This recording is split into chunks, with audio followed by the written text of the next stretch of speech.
जेहा तू कराए तेहा हवो करी बखियाना। सतनाम श्री वाहिगुरु साहिब जी। कंठ रमणीय राम राम माला, हस्त ऊच प्रेम धारनी। जीह पनिजो उत्तम सलोक, उदरनं नैन नंदनी। कंठ रमणीय राम राम माला, हस्त ऊच प्रेम धारनी। जीह पनिजो उत्तम सलोक, उदरनं नैन नंदनी। वाहिगुरु जी का खालसा वाहिगुरु जी की फतेह। तन तन शब्द अवतार जहरा जहूर हाजरा हजूर सर्व कला भरपूर। बाणी के बोहित कल युग की ओर चवर छतर तख्त दे मालक। ਸਿੰਘਾਸਨਾਂ ਤੇ ਸੁਭਾਏਮਾਨ ਸਾਹਿਬ ਸ੍ਰੀ ਗੁਰੂ ਗ੍ਰੰਥ ਸਾਹਿਬ ਮਹਾਰਾਜ ਜੀ ਦੀ ਪਾਵਨ ਹਜ਼ੂਰੀ ਦੇ ਅੰਦਰ ਸੰਧਿਆ ਵੇਲੇ ਦੇ ਸੁੰਦਰ ਦੀਵਾਨ ਸਜਾਏ ਗਏ। ਸਜੇ ਹੋਏ ਦੀਵਾਨਾਂ ਦੇ ਅੰਦਰ ਪਾਕ ਪਵਿੱਤਰ ਧੁਰ ਕੀ ਬਾਣੀ ਸੋਦਰ ਸ੍ਰੀ ਰਹਿਰਾਸ ਸਾਹਿਬ ਜੀ ਦੇ ਜਾਪ ਆਰਤੀ ਅਤੇ ਹੋਰ ਰਸ ਪਿੰਨੜੇ ਸ਼ਬਦਾਂ ਦੇ ਕੀਰਤਨ ਗਾਇਨ ਉਪਰੰਤ ਸਮਾਂ ਹੋਇਆ ਹੈ। ਜੋ ਉਸਤਾਦ ਸੁੱਚਾ ਸਿੰਘ ਜੀ ਭਗਤ ਤਿੰਨਾਂ ਦੀ ਅੰਤਿਮ ਮਰਿਆਦਾ ਨੂੰ ਮੁੱਖ ਰੱਖਦੇ ਹੋਏ ਜੋ ਕੁਝ ਦਿਨਾਂ ਤੋਂ ਪਾਵਨ ਸਹਿਸਕ੍ਰਿਤੀ ਦੇ ਸ਼ਲੋਕਾਂ ਦੀ ਕਥਾ ਵਿਚਾਰ ਚੱਲ ਰਹੀ ਹੈ। ਕਾਫੀ ਦਿਨਾਂ ਤੋਂ ਹੀ ਮਹਾਰਾਜ ਜੀ ਦਾ ਆਪ ਜੀ ਬੈਰਾਗਮਈ ਉਪਦੇਸ਼ ਸੁਣ ਕੇ ਲਾਹਾ ਪ੍ਰਾਪਤ ਕਰ ਰਹੇ ਜੇ। ਜਿਸ ਤਰ੍ਹਾਂ ਅੱਗੇ ਗੁਰੂ ਗਰੀਬ ਨਿਵਾਸ ਸੱਚੇ ਪਾਤਸ਼ਾਹ ਜੀ ਮਹਾਰਾਜ ਪਾਵਨ ਉਪਦੇਸ਼ ਬਖਸ਼ਿਸ਼ ਕਰਨਗੇ। ਸਾਰੇ ਇਹ ਗੁਰਮੁਖ ਜਨ ਮਨ ਚਿਤ ਬਿਰਤੀਆਂ ਨੂੰ ਇਕਾਗਰ ਕਰਦੇ ਹੋਏ ਆਪਣੇ ਮਨ ਨੂੰ ਹਜ਼ੂਰ ਦੇ ਚਰਨਾਂ ਦੇ ਨਾਲ ਜੋੜਦੇ ਹੋਏ ਮਹਾਰਾਜ ਜੀ ਦਾ ਭੈ ਧਾਰਦੇ ਹੋਏ ਗੱਜ ਕੇ ਆਖੋ ਜੀ ਸਤਨਾਮ ਸ੍ਰੀ ਵਾਹਿਗੁਰੂ ਸਾਹਿਬ ਜੀ। ਸਤਨਾਮ ਸ੍ਰੀ ਵਾਹਿਗੁਰੂ ਸਾਹਿਬ ਜੀ। ਕੰਠ ਰਮਣੀय ਰਾਮ ਰਾਮ ਮਾਲਾ, ਹਸਤ ਊਚ ਪ੍ਰੇਮ ਧਾਰਨੀ। ਸੱਚੇ ਪਾਤਸ਼ਾਹ ਗੁਰੂ ਅਰਜਨ ਦੇਵ ਮਹਾਰਾਜ ਜੀ ਆਪਣੇ ਸ੍ਰੀ ਕੰਠ ਤੋਂ ਪਾਵਨ ਸ਼ਲੋਕ ਕਥਨ ਕਰਦੇ ਹਨ। ਖਾਲਸਾ ਜੀ ਜਦੋਂ ਜਗਿਆਸੂ ਨਾਮ ਜਪਣ ਲੱਗਦੇ ਆ ਨਾ, ਜਦੋਂ ਨਾਮ ਦਾ ਅਭਿਆਸ ਕਰਨ ਲੱਗਦੇ ਹਨ ਤੇ ਸਮੇਂ ਉਹਨਾਂ ਨੂੰ ਇਹ ਜਿਹੜੀ ਮਣਕਿਆਂ ਦੀ ਮਾਲਾ ਹੁੰਦੀ ਹੈ ਇਸ ਦੀ ਜ਼ਰੂਰਤ ਪੈਂਦੀ ਹੈ। ਪਰ ਇੱਕ ਅਵਸਥਾ ਐਸੀ ਆ ਜਾਂਦੀ ਹੈ ਕਿ ਜਦੋਂ ਹੱਥ ਦੇ ਵਿੱਚੋਂ ਮਾਲਾ ਵੀ ਛੁੱਟ ਜਾਂਦੀ ਹੈ ਫਿਰ ਉਸ ਨੂੰ ਮਾਲਾ ਦੇ ਨਾਲ ਨਾਮ ਜਪਣ ਦੀ ਜ਼ਰੂਰਤ ਨਹੀਂ ਪੈਂਦੀ। ਉਹਨਾਂ ਦੀ ਰਸਨਾ ਹੀ ਨਾਮ ਜਿਹੜੀ ਹੈ ਮਾਲਾ ਬਣ ਜਾਂਦੀ ਹੈ। ਜਿਵੇਂ ਭਗਤ ਕਬੀਰ ਸਾਹਿਬ ਜੀ ਜਦੋਂ ਸ਼ਲੋਕਾਂ ਦੀ ਆਰੰਭਤਾ ਕਰਦੇ ਤੇ ਸਮੇਂ ਆਖਦੇ ਕਬੀਰ ਮੇਰੀ ਸਿਮਰਣੀ ਰਸਨਾ ਉਪਰ ਰਾਮ, ਆਦ ਜੁਗਾਦੀ ਸਗਲ ਭਗਤ ਤਾਕੋ ਸੁਖ ਬਿਸਰਾਮ। ਤਾਂ ਕਬੀਰ ਸਾਹਿਬ ਆਖਦੇ ਕਬੀਰ ਮੇਰੀ ਸਿਮਰਣੀ। ਕਬੀਰ ਸਾਹਿਬ ਨੂੰ ਪੁੱਛਿਆ, ਕਬੀਰ ਸਾਹਿਬ ਭਗਤ ਜਨ ਤੇ ਆਪਣੇ ਹੱਥ ਦੇ ਵਿੱਚ ਮਾਲਾ ਰੱਖਦੇ ਆ, ਪਰ ਆਪ ਜੀ ਤੇ ਮਾਲਾ ਤੋਂ ਸਖਣੇ ਹੋ, ਆਪ ਜੀ ਦੇ ਹੱਥ ਦੇ ਵਿੱਚ ਤੇ ਕੋਈ ਮਾਲਾ ਹੀ ਨਹੀਂ ਹੈ। ਤੇ ਇਸ ਸਮੇਂ ਕਬੀਰ ਸਾਹਿਬ ਆਖਦੇ ਕਬੀਰ ਮੇਰੀ ਸਿਮਰਣੀ। ਭਾਈ ਇਹ ਮੇਰੀ ਸਿਮਰਣੀ ਜਿਹੜੀ ਹੈ ਨਾ, ਮੇਰੀ ਮਾਲਾ ਹੈ ਰਸਨਾ ਉਪਰ ਰਾਮ। ਜੋ ਰਸਨਾ ਦੇ ਉੱਪਰ ਰਮੇ ਹੋਏ ਪਰਮੇਸ਼ਰ ਦਾ ਨਾਮ ਹੈ, ਉਹੋ ਹੀ ਸਾਡੀ ਸਿਮਰਣੀ ਹੈ। ਇਸੇ ਤਰ੍ਹਾਂ ਪੰਚਮ ਪਾਤਸ਼ਾਹ ਸਤਿਗੁਰੂ ਜੀ ਕਥਨ ਕਰਦੇ ਆ, ਕੰਠ ਰਮਣੀय ਰਾਮ ਰਾਮ ਮਾਲਾ। ਕੰਠ ਦੇ ਉੱਪਰ ਰਮਣੀय ਰਮਣ ਕਰਨਾ, ਉਚਾਰਨ ਕਰਨਾ ਰਾਮ ਰਾਮ ਦਾ ਜਿਹੜਾ ਜਾਪ ਹੈ, ਇਹੋ ਹੀ ਭਾਈ ਮਾਲਾ ਹੈ। ਹਸਤ ਊਚ ਪ੍ਰੇਮ ਧਾਰਨੀ। ਤੋ ਕਈ ਕੀ ਕਰਦੇ ਆ, ਇਹ ਖਾਲਸਾ ਜੀ ਇੱਕ ਫਿਰਕੇ ਦੇ ਲੋਕ ਹੁੰਦੇ ਆ, ਉਹ ਗਲ ਦੇ ਵਿੱਚ ਗੁਥਲੀ ਜੀ ਪਾ ਕੇ ਤੇ ਮਾਲਾ ਨੂੰ ਗੁਪਤ ਕਰਕੇ ਜਪਦੇ। ਉਹਨੂੰ ਕਹਿੰਦੇ ਕਿ ਹਸਤ ਊਚ ਪ੍ਰੇਮ ਧਾਰਨੀ। ਜਿਹੜਾ ਪ੍ਰੇਮ ਨੂੰ ਧਾਰਨਾ ਹੈ ਨਾ, ਪਰਮੇਸ਼ਰ ਦੇ ਪ੍ਰੇਮ ਦੇ ਵਿੱਚ ਨਿਹੋ ਲਾਉਣਾ ਹੈ, ਪਰਮੇਸ਼ਰ ਦੇ ਨਾਲ ਪ੍ਰੇਮ ਪਾ ਲੈਣਾ, ਇਹੋ ਹੀ ਮਹਾਰਾਜ ਜੀ ਆਖਦੇ ਕਿ ਹੱਥ ਦੇ ਵਿੱਚ ਹਸਤ ਊਚ ਧਾਰਨੀ ਹੈ। ਜਿਹੜੀ ਗਊਮੁਖੀ ਮਾਲਾ ਧਾਰਨੀ ਹੈ ਹੱਥ ਦੇ ਵਿੱਚ, ਗਊਮੁਖੀ ਇਸ ਨੂੰ ਆਖਿਆ ਜਾਂਦਾ, ਜਿਸ ਨੂੰ ਹਸਤ ਊਚ ਕਹੀਦਾ। ਹੱਥ ਨੂੰ ਉੱਪਰ ਕਰਕੇ ਏਦਾਂ ਗਲੇ ਦੇ ਵਿੱਚ ਉਹ ਹੱਥ ਪਾ ਕੇ ਤੇ ਮਾਲਾ ਨੂੰ ਗੁਪਤ ਕਰਕੇ ਤੇ ਉਹ ਨਾਮ ਜਪਦੇ ਹਨ, ਉਹਨਾਂ ਨੂੰ ਆਖੀਦਾ ਕਿ ਹਸਤ ਊਚ ਇਹਨਾਂ ਨੇ ਧਾਰੀ ਹੋਈ ਹੈ, ਗਊਮੁਖੀ ਮਾਲਾ ਜਪਦੇ ਆ। ਮਹਾਰਾਜ ਜੀ ਆਖਦੇ ਜਿਹੜੀ ਗਊਮੁਖੀ ਮਾਲਾ ਫੇਰਨੀ ਹੈ, ਉਹ ਕਿਸ ਤਰ੍ਹਾਂ ਦੀ ਹੋਣੀ ਚਾਹੀਦੀ ਹੈ ਕਿ ਪ੍ਰੇਮ ਧਾਰਨੀ। ਪਰਮੇਸ਼ਰ ਦੇ ਪ੍ਰੇਮ ਦੇ ਵਿੱਚ ਇਸ ਰਸਨਾ ਦੇ ਨਾਲ ਨਾਮ ਨੂੰ ਧਾਰ ਲੈਣਾ, ਰਸਨਾ ਦੇ ਵਿੱਚ ਨਾਮ ਨੂੰ ਪਰੋ ਲੈਣਾ। ਇਹੋ ਹੀ ਮਹਾਰਾਜ ਜੀ ਆਖਦੇ ਜਿਹੜਾ ਪਰਮੇਸ਼ਰ ਦੇ ਨਾਲ ਫਿਰ ਪ੍ਰੇਮ ਪੈ ਜਾਣਾ ਨਾ, ਪ੍ਰੇਮ ਧਾਰ ਲੈਣਾ ਪਰਮੇਸ਼ਰ ਦਾ, ਇਹੋ ਹੀ ਹਸਤ ਊਚ ਹੈ। ਜੀਹ ਭਣਿਜੋ ਉਤਮ ਸਲੋਕ। ਜਿਹਬਾ ਦੇ ਨਾਲ ਜੀਹ ਭਣਿਜੋ, ਭਣਿਜੋ ਕਹੀਦਾ ਕਥਨ ਕਰਨਾ, ਉਚਾਰਨਾ। ਉਤਮ ਸਲੋਕ, ਉੱਤਮ ਸਲੋਕ, ਸਲੋਕ ਨਾ ਉਹ ਜਸ ਦਾ ਵੀ ਹੈ, ਸਲੋਕ ਨਾ ਉਹ ਸਵੈ ਮੁਕਤੀ ਦਾ ਵੀ ਹੈ, ਤੇ ਸਲੋਕ ਨਾ ਉਹ ਜਿਹੜਾ ਹੈ ਸ਼ਬਦ ਦੀ ਚਾਲ ਦਾ ਵੀ ਹੈ। ਤੋ ਇੱਥੇ ਜਥਾ ਪ੍ਰਕਰਣੰ ਤਥਾ ਅਰਥੰ, ਜਿਸ ਤਰ੍ਹਾਂ ਦਾ ਵੀ ਪ੍ਰਕਰਣ ਹੋਵੇ ਉਸੇ ਤਰ੍ਹਾਂ ਦਾ ਹੀ ਅਰਥ ਕੀਤਾ ਜਾਂਦਾ ਹੈ। ਤੋ ਇੱਥੇ ਕਰਨਾ ਹੈ ਉੱਤਮ ਸਲੋਕ। ਜੀਹ ਭਣਿਜੋ ਉੱਤਮ ਸਲੋਕ, ਜਿਹਬਾ ਦੇ ਨਾਲ ਪਰਮੇਸ਼ਰ ਦਾ ਜਿਹੜਾ ਸ੍ਰੇਸ਼ਟ ਜਸ ਹੈ ਉਸ ਨੂੰ ਉਚਾਰਨ ਕਰਨਾ। ਉਦਰਨੰ ਨੈਨ ਨੰਦਨੀ। ਮਹਾਰਾਜ ਇਸ ਦਾ ਫਾਇਦਾ ਕੀ ਹੋਏਗਾ, ਲਾਭ ਕੀ ਹੋਵੇਗਾ? ਉਦਰਨੰ ਨੈਨ ਨੰਦਨੀ, ਜਿਹੜੀ ਨੈਣਾ ਨੂੰ ਆਨੰਦ ਦੇਣ ਵਾਲੀ ਮਾਇਆ ਹੈ। ਇਹ ਜਿਹੜਾ ਬੰਦੇ ਨੂੰ ਨੈਣਾ ਦੇ ਨਾਲ ਜਿਤਨਾ ਕੁਝ ਵੀ ਵੇਖੋ ਦਿਖ ਰਿਹਾ ਹੈ, ਇਹ ਸਾਰਾ ਮਾਇਆ ਦਾ ਹੀ ਪਸਾਰਾ ਹੈ। ਮਾਇਆ ਦੇ ਪਸਾਰੇ ਨਾਲ ਹੀ ਬੰਦੇ ਦੀਆਂ ਅੱਖਾਂ ਨੂੰ ਆਨੰਦ ਫੀਲ ਹੁੰਦਾ ਹੈ, ਆਨੰਦ ਮਹਿਸੂਸ ਹੁੰਦਾ ਹੈ। ਤਾਂ ਮਹਾਰਾਜ ਜੀ ਆਖਦੇ ਕਿ ਜਿਹੜੇ ਨੈਣਾ ਨੂੰ ਅੱਖਾਂ ਨੂੰ ਆਨੰਦ ਦੇਣ ਵਾਲੀ ਮਾਇਆ ਹੈ, ਉਧਰ ਨੰਗ, ਇਸ ਤੋਂ ਤੁਸੀਂ ਭਾਜੀ ਪਾਰ ਹੋ ਜਾਓਗੇ। ਗੁਰ ਮੰਤਰ ਹੀ ਨਸ ਜੋ ਪ੍ਰਾਣੀ। ਤ੍ਰਿਗੰਤ ਜਨਮ ਭ੍ਰਿਸ਼ਟਨ ਹੈ। ਤੋ ਅੱਜ ਜਦੋਂ ਅਸੀਂ ਰਹਿਤ ਮਰਿਆਦਾ ਰੱਖਦੇ ਹਾਂ, ਬੜੇ ਲੋਕੀ ਇਸ ਦੇ ਉੱਪਰ ਸਵਾਲ ਚੁੱਕ ਦਿੰਦੇ ਆ ਕਿ ਤੁਸੀਂ ਤੇ ਕੀ ਪਖੰਡ ਫੜਿਆ ਹੋਇਆ, ਅਸੀਂ ਉਹਦੇ ਹੱਥੋਂ ਨਹੀਂ ਖਾਣਾ, ਅਸੀਂ ਉਹਦੇ ਹੱਥੋਂ ਨਹੀਂ ਖਾਣਾ। ਇੱਥੇ ਹਜੂਰ ਮਹਾਰਾਜ ਦੇ ਕਾਰਨ ਵੀ ਦੱਸਦੇ ਕਿ ਭਾਈ ਕਿਸੇ ਦੇ ਐਰੇ ਗੈਰੇ ਦੇ ਹੱਥੋਂ ਕਿਉਂ ਨਹੀਂ ਖਾਣਾ, ਕਿਸੇ ਨਗੁਰੇ ਦੇ ਹੱਥੋਂ ਕਿਉਂ ਨਹੀਂ ਖਾਣਾ। ਗੁਰ ਮੰਤਰ ਹਿਣਸ ਜੋ ਪਾਣੀ ਪ੍ਰਾਣੀ, ਜਿਹੜਾ ਪ੍ਰਾਣਾ ਧਾਰੀ ਜੀਵ ਗੁਰੂ ਦੇ ਮੰਤਰ ਤੋਂ ਹਿਣਸ ਰਹਿਤ ਹੈ। ਤ੍ਰਿਗੰਤ ਜਨਮ ਭ੍ਰਿਸ਼ਟਨ ਹੈ। ਉਹਦਾ ਭਾਈ ਜਿਹੜਾ ਜਨਮ ਹੈ ਤ੍ਰਿਗਾਕਾਰ ਹੈ। ਇੱਕ ਵਾਰੀ ਕਿਸੇ ਨੂੰ ਫਟੇ ਮੂੰਹ ਕਹਿ ਦਈਏ ਤੇ ਇੱਕ ਜੇ 100 ਵਾਰੀ ਕਿਸੇ ਨੂੰ ਫਟੇ ਮੂੰਹ ਕਹਿ ਦਈਏ ਤੇ ਇੱਕ ਲਾਹਨਤ ਬਣਦੀ ਹੈ। ਤੇ ਜੇ 100 ਵਾਰ ਲਾਹਨਤਾਂ ਕਿਸੇ ਨੂੰ ਪਾ ਦਈਏ ਤੇ ਇੱਕ ਤ੍ਰਿਗਾਕਾਰ ਬਣਦੀ ਹੈ। ਤਾਂ ਮਹਾਰਾਜ ਜੀ ਆਖਦੇ ਕਿ ਐਸੇ ਪ੍ਰਾਣਾ ਧਾਰੀ ਜੀਵ ਦਾ ਜਿਹੜਾ ਜੀਵਨ ਹੈ ਉਹ ਤ੍ਰਿਗਾਕਾਰ ਹੈ। ਕਿਉਂ ਤ੍ਰਿਗਾਕਾਰ ਹੈ? ਕਿਉਂਕਿ ਇਹ ਗੁਰੂ ਦੇ ਮੰਤਰ ਤੋਂ ਹੀਣਾ ਹੈ, ਰਹਿਤ ਹੈ, ਖਾਲੀ ਹੈ। ਤ੍ਰਿਗੰਤ ਜਨਮ ਭ੍ਰਸ਼ਟਨ ਹੈ।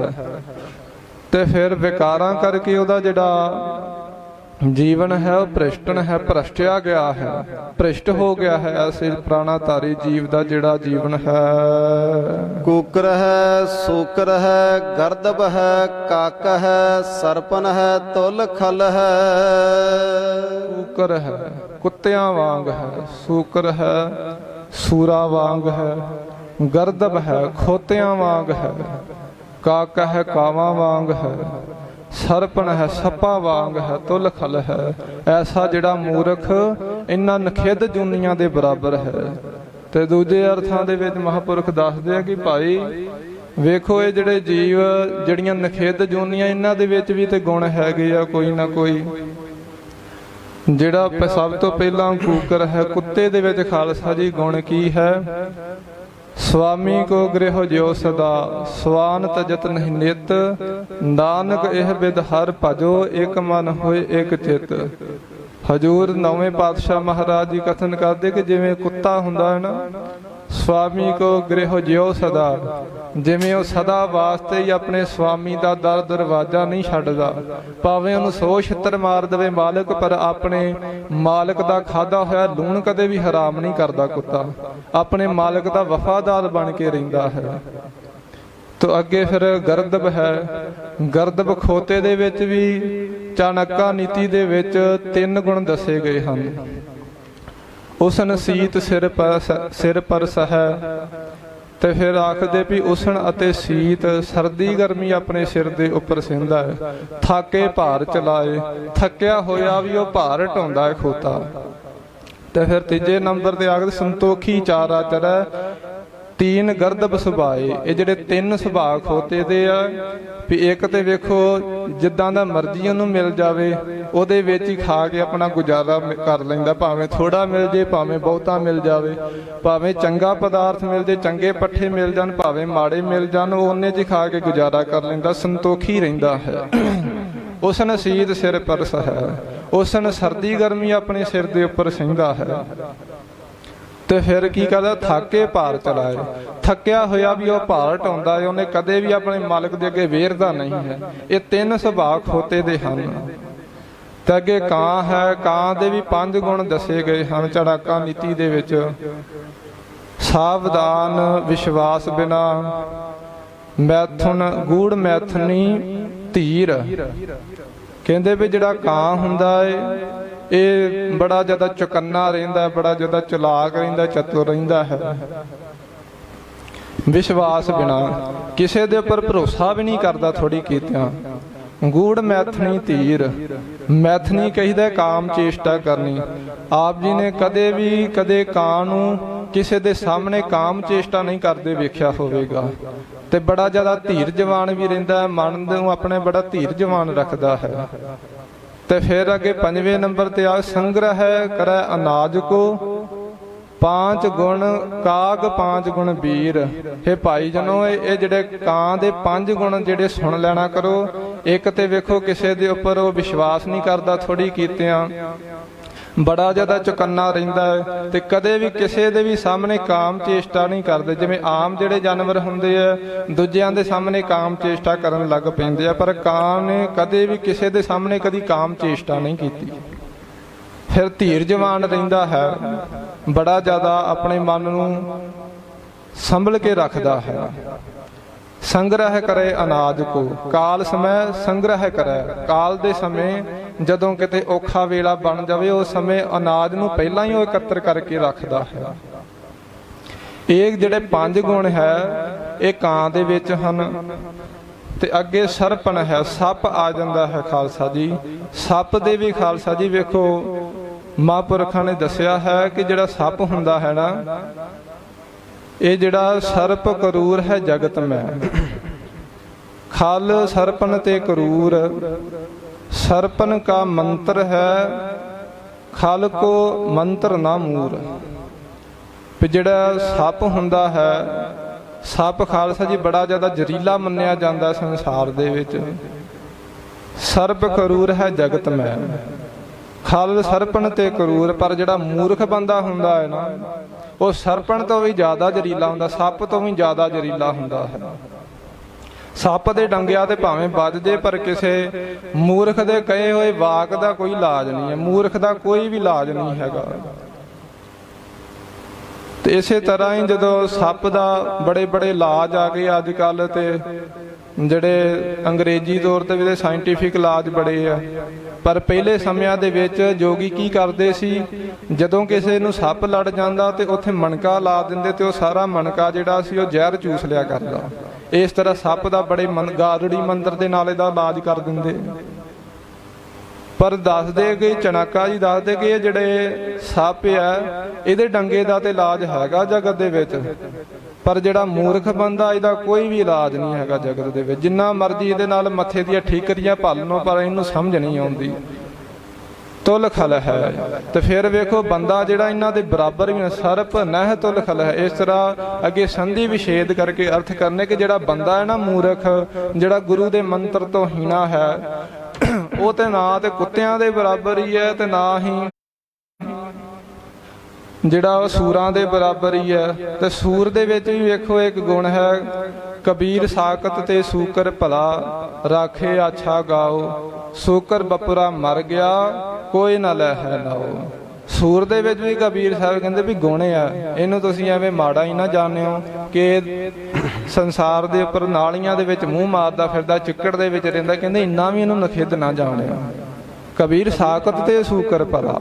ਸੂਕਰ ਜਿਹੜਾ ਉਹ ਸਾਕਤ ਬੰਦੇ ਤੋਂ, ਜਿਹੜਾ ਆਪਣੇ ਇਲਾਕ ਤੋਂ ਡਿੱਗਿਆ ਹੋਵੇ, ਜਿਹੜਾ ਗੁਰੂ ਨੂੰ ਗੁਰੂ ਹੀ ਨਾ ਮੰਨੇ, ਗੁਰੂ ਦੀ ਨਿੰਦਿਆ ਹੀ ਕਰੀ ਜਾਵੇ, ਉਹਦੇ ਤੋਂ ਕਹਿੰਦੇ ਵੀ ਸੂਰ ਵੀ ਭਲਾ ਰਾਖੇ ਆਛਾ ਗਾਓ।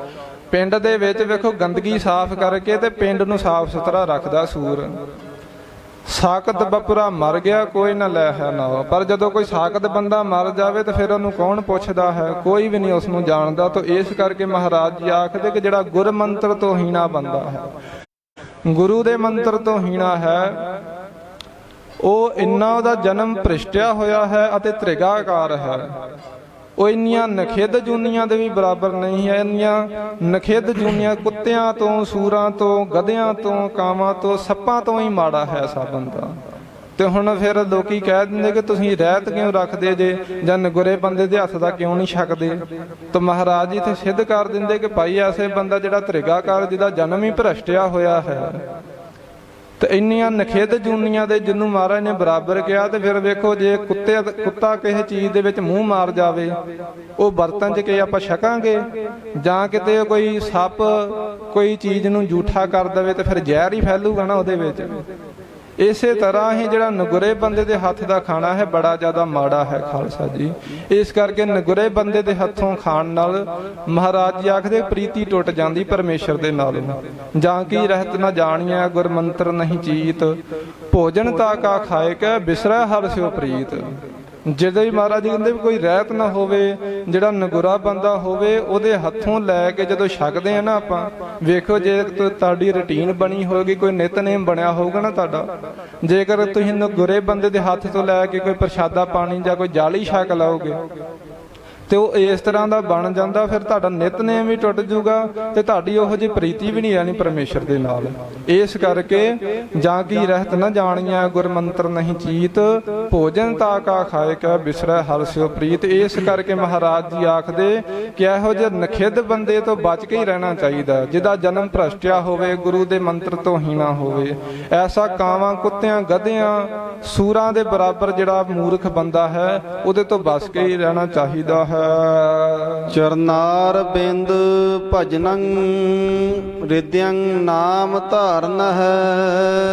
ਚਰਨਾਰ ਬਿੰਦ ਭਜਨੰ ਰਿਦਯੰ ਨਾਮ ਧਾਰਨ ਹੈ। ਤਾਂ ਇੱਥੇ ਮਹਾਰਾਜ ਜੀ ਆਪਣੇ ਸੰਤਾਂ ਭਗਤਾਂ ਦੀ ਇੱਥੇ ਬਾਰੇ ਵਿਚਾਰ ਦੱਸਦੇ ਕਿ ਜਿਹੜੇ ਮਹਾਰਾਜ ਜੀ ਦੇ ਸੰਤ ਭਗਤ ਹੁੰਦੇ ਹਨ, ਗੁਰਮੁਖ ਪਿਆਰੇ ਹੁੰਦੇ ਹਨ, ਚਰਨਾਰ ਬਿੰਦ ਭਜਨੰ, ਉਹ ਮਹਾਰਾਜ ਜੀ ਦੇ ਚਰਨ ਅਰਬਿੰਦ। ਇਹਦੇ ਸੰਧੀ ਵਿਛੇਦ ਕਰਕੇ ਅਰਥ ਕਰਨੇ ਚਰਨ ਅਰਬਿੰਦ। ਅਰਬਿੰਦ ਕਹੀਦਾ ਹੈ ਕਮਲਾਂ ਨੂੰ, ਕਮਲ ਸਰੀਖੇ ਜਿਹੜੇ ਚਰਨ ਹਨ ਪਰਮੇਸ਼ਰ ਦੇ ਨਾਮ ਰੂਪੀ, ਉਹਨਾਂ ਦਾ ਭਜਨ ਕਰਦੇ ਹਨ, ਉਹਨਾਂ ਨੂੰ ਭਜਦੇ ਹਨ ਸਵਾਸ ਸਵਾਸ ਕਰਕੇ। ਰਿਦਯੰ ਨਾਮ, ਦੁਬਾਰਾ ਪੜੋ, ਰਿਦਯੰ ਨਾਮ ਧਾਰਨ ਹੈ। ਆਪਣੇ ਹਿਰਦੇ ਦੇ ਵਿੱਚ ਪਰਮੇਸ਼ਰ ਦੇ ਨਾਮ ਨੂੰ ਮਣਕਿਆਂ ਦੇ ਵਾਂਗ ਪਰੋ ਲੈਂਦੇ ਹਨ। ਕੀਰਤਨੰ ਸਾਧ ਸੰਗੇਨ ਨਾਨਕ ਨਹਿ ਦ੍ਰਿਸ਼ਟੰਤ ਜਮ ਦੂਤਨ ਹੈ। ਕੀਰਤਨੰ ਕੀਰਤੀ ਕਰਦੇ ਆ, ਜਸ ਵਡਿਆਈ ਕਰਦੇ ਸਾਧਾਂ ਦੀ ਸੰਗਤ ਦੇ ਵਿੱਚ ਜਾ ਕੇ। ਜਿੱਥੇ ਸਾਧ ਸੰਗਤ ਹੁੰਦੀ ਹੋਏ ਨਾ ਉੱਥੇ ਬੜਾ ਭੱਜ ਕੇ ਜਾਂਦੇ ਆ ਗੁਰਮੁਖ। ਤੇ ਫਿਰ ਉੱਥੇ ਕੀ ਹੁੰਦਾ ਹੈ? ਕੀਰਤਨੰ ਸਾਧ ਸੰਗੇਨ, ਉੱਥੇ ਫਿਰ ਜਸ ਵਡਿਆਈ ਹੁੰਦੀ ਹੈ ਪਰਮੇਸ਼ਰ ਦੇ ਨਾਮ ਦੀ। ਇਸ ਦੇ ਵਿੱਚੋਂ ਹੀ ਆਨੰਦ ਪ੍ਰਾਪਤ ਕਰਦੇ ਹਨ। ਨਹਿ ਦ੍ਰਿਸ਼ਟੰਤ ਜਮ ਦੂਤਨ ਹੈ। ਫਿਰ ਜਿਹੜੇ ਜਮਦੂਤ ਹੁੰਦੇ ਆ, ਜਮ ਦੇ ਜਿਹੜੇ ਦੂਤ ਹੁੰਦੇ ਆ, ਆਪਣੀ ਭੈੜੀ ਨਿਗਾਹ ਨਾਲ ਉਹਨਾਂ ਨੂੰ ਕਦੇ ਵੀ ਨਹੀਂ ਵੇਖਦੇ, ਉਹਨਾਂ ਗੁਰਮੁਖ ਪਿਆਰਿਆਂ ਨੂੰ। ਜਹ ਸਾਧੂ ਗੋਬਿੰਦ ਭਜਨ ਕੀਰਤਨ ਨਾਨਕ ਨੀਤ, ਨਾ ਹਾ ਨਾ ਤੂੰ ਨਹਿ ਛੁਟੈ ਹੈ, ਨਿਕਟ ਨਾ ਜਾਈਹ ਦੂਤ। ਤੋ ਇਸ ਕਰਕੇ ਜਿਹੜੇ ਗੁਰਮੁਖ ਪਿਆਰੇ ਹੁੰਦੇ ਆ, ਜਿਨ੍ਹਾਂ ਨੇ ਆਪਣੇ ਹਿਰਦੇ ਦੇ ਵਿੱਚ ਪਰਮੇਸ਼ਰ ਦੇ ਨਾਮ ਨੂੰ ਪਰੋਇਆ ਹੁੰਦਾ ਹੈ, ਉਹ ਫਿਰ ਸਾਧ ਸੰਗਤ ਦੇ ਵਿੱਚ ਜਾ ਕੇ ਕੀਰਤਨ ਕਰਦੇ ਹਨ, ਕੀਰਤ ਜਸ ਵਡਿਆਈ ਕਰਦੇ ਹਨ। ਨਹਿ ਦ੍ਰਿਸ਼ਟੰਤ ਜਮਦੂਤਨ ਹੈ। ਫਿਰ ਉਹਨਾਂ ਨੂੰ ਜਮਦੂਤ ਆਪਣੀ ਭੈੜੀ ਨਿਗਾਹ ਨਾਲ ਨਹੀਂ ਵੇਂਦੇ। ਨਾਚ ਦੁਰਲਭੰ ਧਨੰ ਰੂਪੰ ਨਾਚ ਦੁਰਲਭੰ ਸਵਰਗ ਗਰਾਜਨ ਹੈ। ਹਰੀ ਲਾਲ ਕ੍ਰਿਸ਼ਨ ਲਾਲ ਨੇ ਮਹਾਰਾਜ ਜੀ ਨੂੰ ਆਖਿਆ, ਮਹਾਰਾਜ ਇਹ ਧਨ ਦੌਲਤ ਮਿਲਣੀ ਪ੍ਰਾਪਤ ਕਰਨੀ ਇਹ ਵੀ ਮਹਾਰਾਜ ਬੜੀ ਔਖੀ ਹੈ। ਫਿਰ ਚੰਗਾ ਸ੍ਰੇਸ਼ਟ ਰੂਪ ਹੋਣਾ ਇਹ ਵੀ ਬੜਾ ਮਹਾਰਾਜ ਪਾਉਣਾ ਔਖਾ ਹੀ ਹੈ। ਤਾਂ ਹਜੂਰ ਇੱਥੇ ਮਹਾਰਾਜ ਜੀ ਆਖਦੇ ਕਿ ਜਿਹੜੇ ਸਭੇ ਪਦਾਰਥ ਹੈ ਖਾਲਸਾ ਜੀ, ਇਹ ਬਹੁਤੇ ਜ਼ਿਆਦਾ ਕਠਿਨਾਈ ਦੇ ਨਾਲ ਨਹੀਂ ਮਿਲਣ ਵਾਲੇ, ਸੌਖੇ ਮਿਲ ਜਾਂਦੇ ਹੈ ਬੰਦੇ ਨੂੰ। ਦੁਬਾਰਾ ਪੜੋ। ਨਾਚ ਦੁਰਲਭੰ ਧਨੰ ਰੂਪੰ ਨਾਚ ਦੁਰਲਭੰ ਸਵਰਗ ਰਾਜਨ ਹੈ। ਨਾਚ ਨਹੀਂ ਦੁਰਲਭੰ, ਜਿਹੜਾ ਦੁਰਲਭ ਹੋਵੇ, ਕਠਿਨਾਈ ਦੇ ਨਾਲ ਜਿਹੜਾ ਪ੍ਰਾਪਤ ਹੋਵੇ ਉਸ ਨੂੰ ਦੁਰਲਭ ਕਹੀਦਾ ਹੈ। ਨਹੀਂ ਕਠਿਨਾਈ ਦੇ ਨਾਲ ਮਿਲਦਾ। ਕੀ ਧਨੰ, ਜਿਹੜਾ ਧਨ ਹੈ। ਧਨ ਤੇ ਵੇਖੋ ਖਾਲਸਾ ਜੀ, ਜਿਹੜਾ ਕੋਈ ਮਿਹਨਤ ਕਰੇ ਤੇ ਧਨ ਆਪਣੇ ਆਪ ਉਸ ਦੇ ਅੱਗੇ ਪਿੱਛੇ ਭੱਜਾ ਫਿਰਦਾ ਹੈ। ਉਦਮ ਅੱਗੇ ਲక్ష్ਮੀ ਪੱਖੇ ਅੱਗੇ ਪਾਉਣ। ਜਿਵੇਂ ਪੱਖੇ ਦੇ ਥੱਲੇ ਹਵਾ ਹੁੰਦੀ ਹੈ ਤੇ ਉਦਮ ਜਿਹੜਾ ਬੰਦਾ ਮਿਹਨਤੀ ਹੁੰਦਾ ਹੈ ਉਹਦੇ ਕੋਲ ਪੈਸੇ ਦਾ ਕੋਈ ਘਾਟ ਨਹੀਂ ਹੁੰਦੀ। ਇਸ ਕਰਕੇ ਧਨ ਜਿਹੜਾ ਬੜਾ ਜ਼ਿਆਦਾ ਧਨ ਦੌਲਤ ਪ੍ਰਾਪਤ ਹੋ ਜਾਣੀ ਇਹ ਵੀ ਕੋਈ ਔਖੀ ਗੱਲ ਨਹੀਂ ਹੈ। ਤੇ ਨਾਚ ਦੁਰਲਭੰ ਰੂਪੰ, ਨਹੀਂ ਹੈ ਦੁਰਲਭ, ਨਹੀਂ ਕਠਿਨਾਈ ਦੇ ਨਾਲ ਮਿਲਣ ਵਾਲਾ।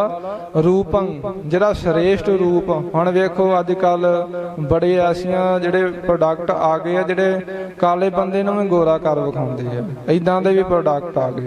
ਤੇ ਇਸ ਕਰਕੇ ਜਿਹੜਾ ਚੰਗਾ ਰੂਪ ਹੋਣਾ ਇਹ ਵੀ ਪ੍ਰਾਪਤ ਕਰਨਾ ਮਹਾਰਾਜ ਜੀ ਆਖਦੇ ਕੋਈ ਕਠਿਨ ਨਹੀਂ ਹੈ। ਨਾਚ ਦੁਰਲਭੰ ਸਵਰਗ ਰਾਜਨ ਹੈ।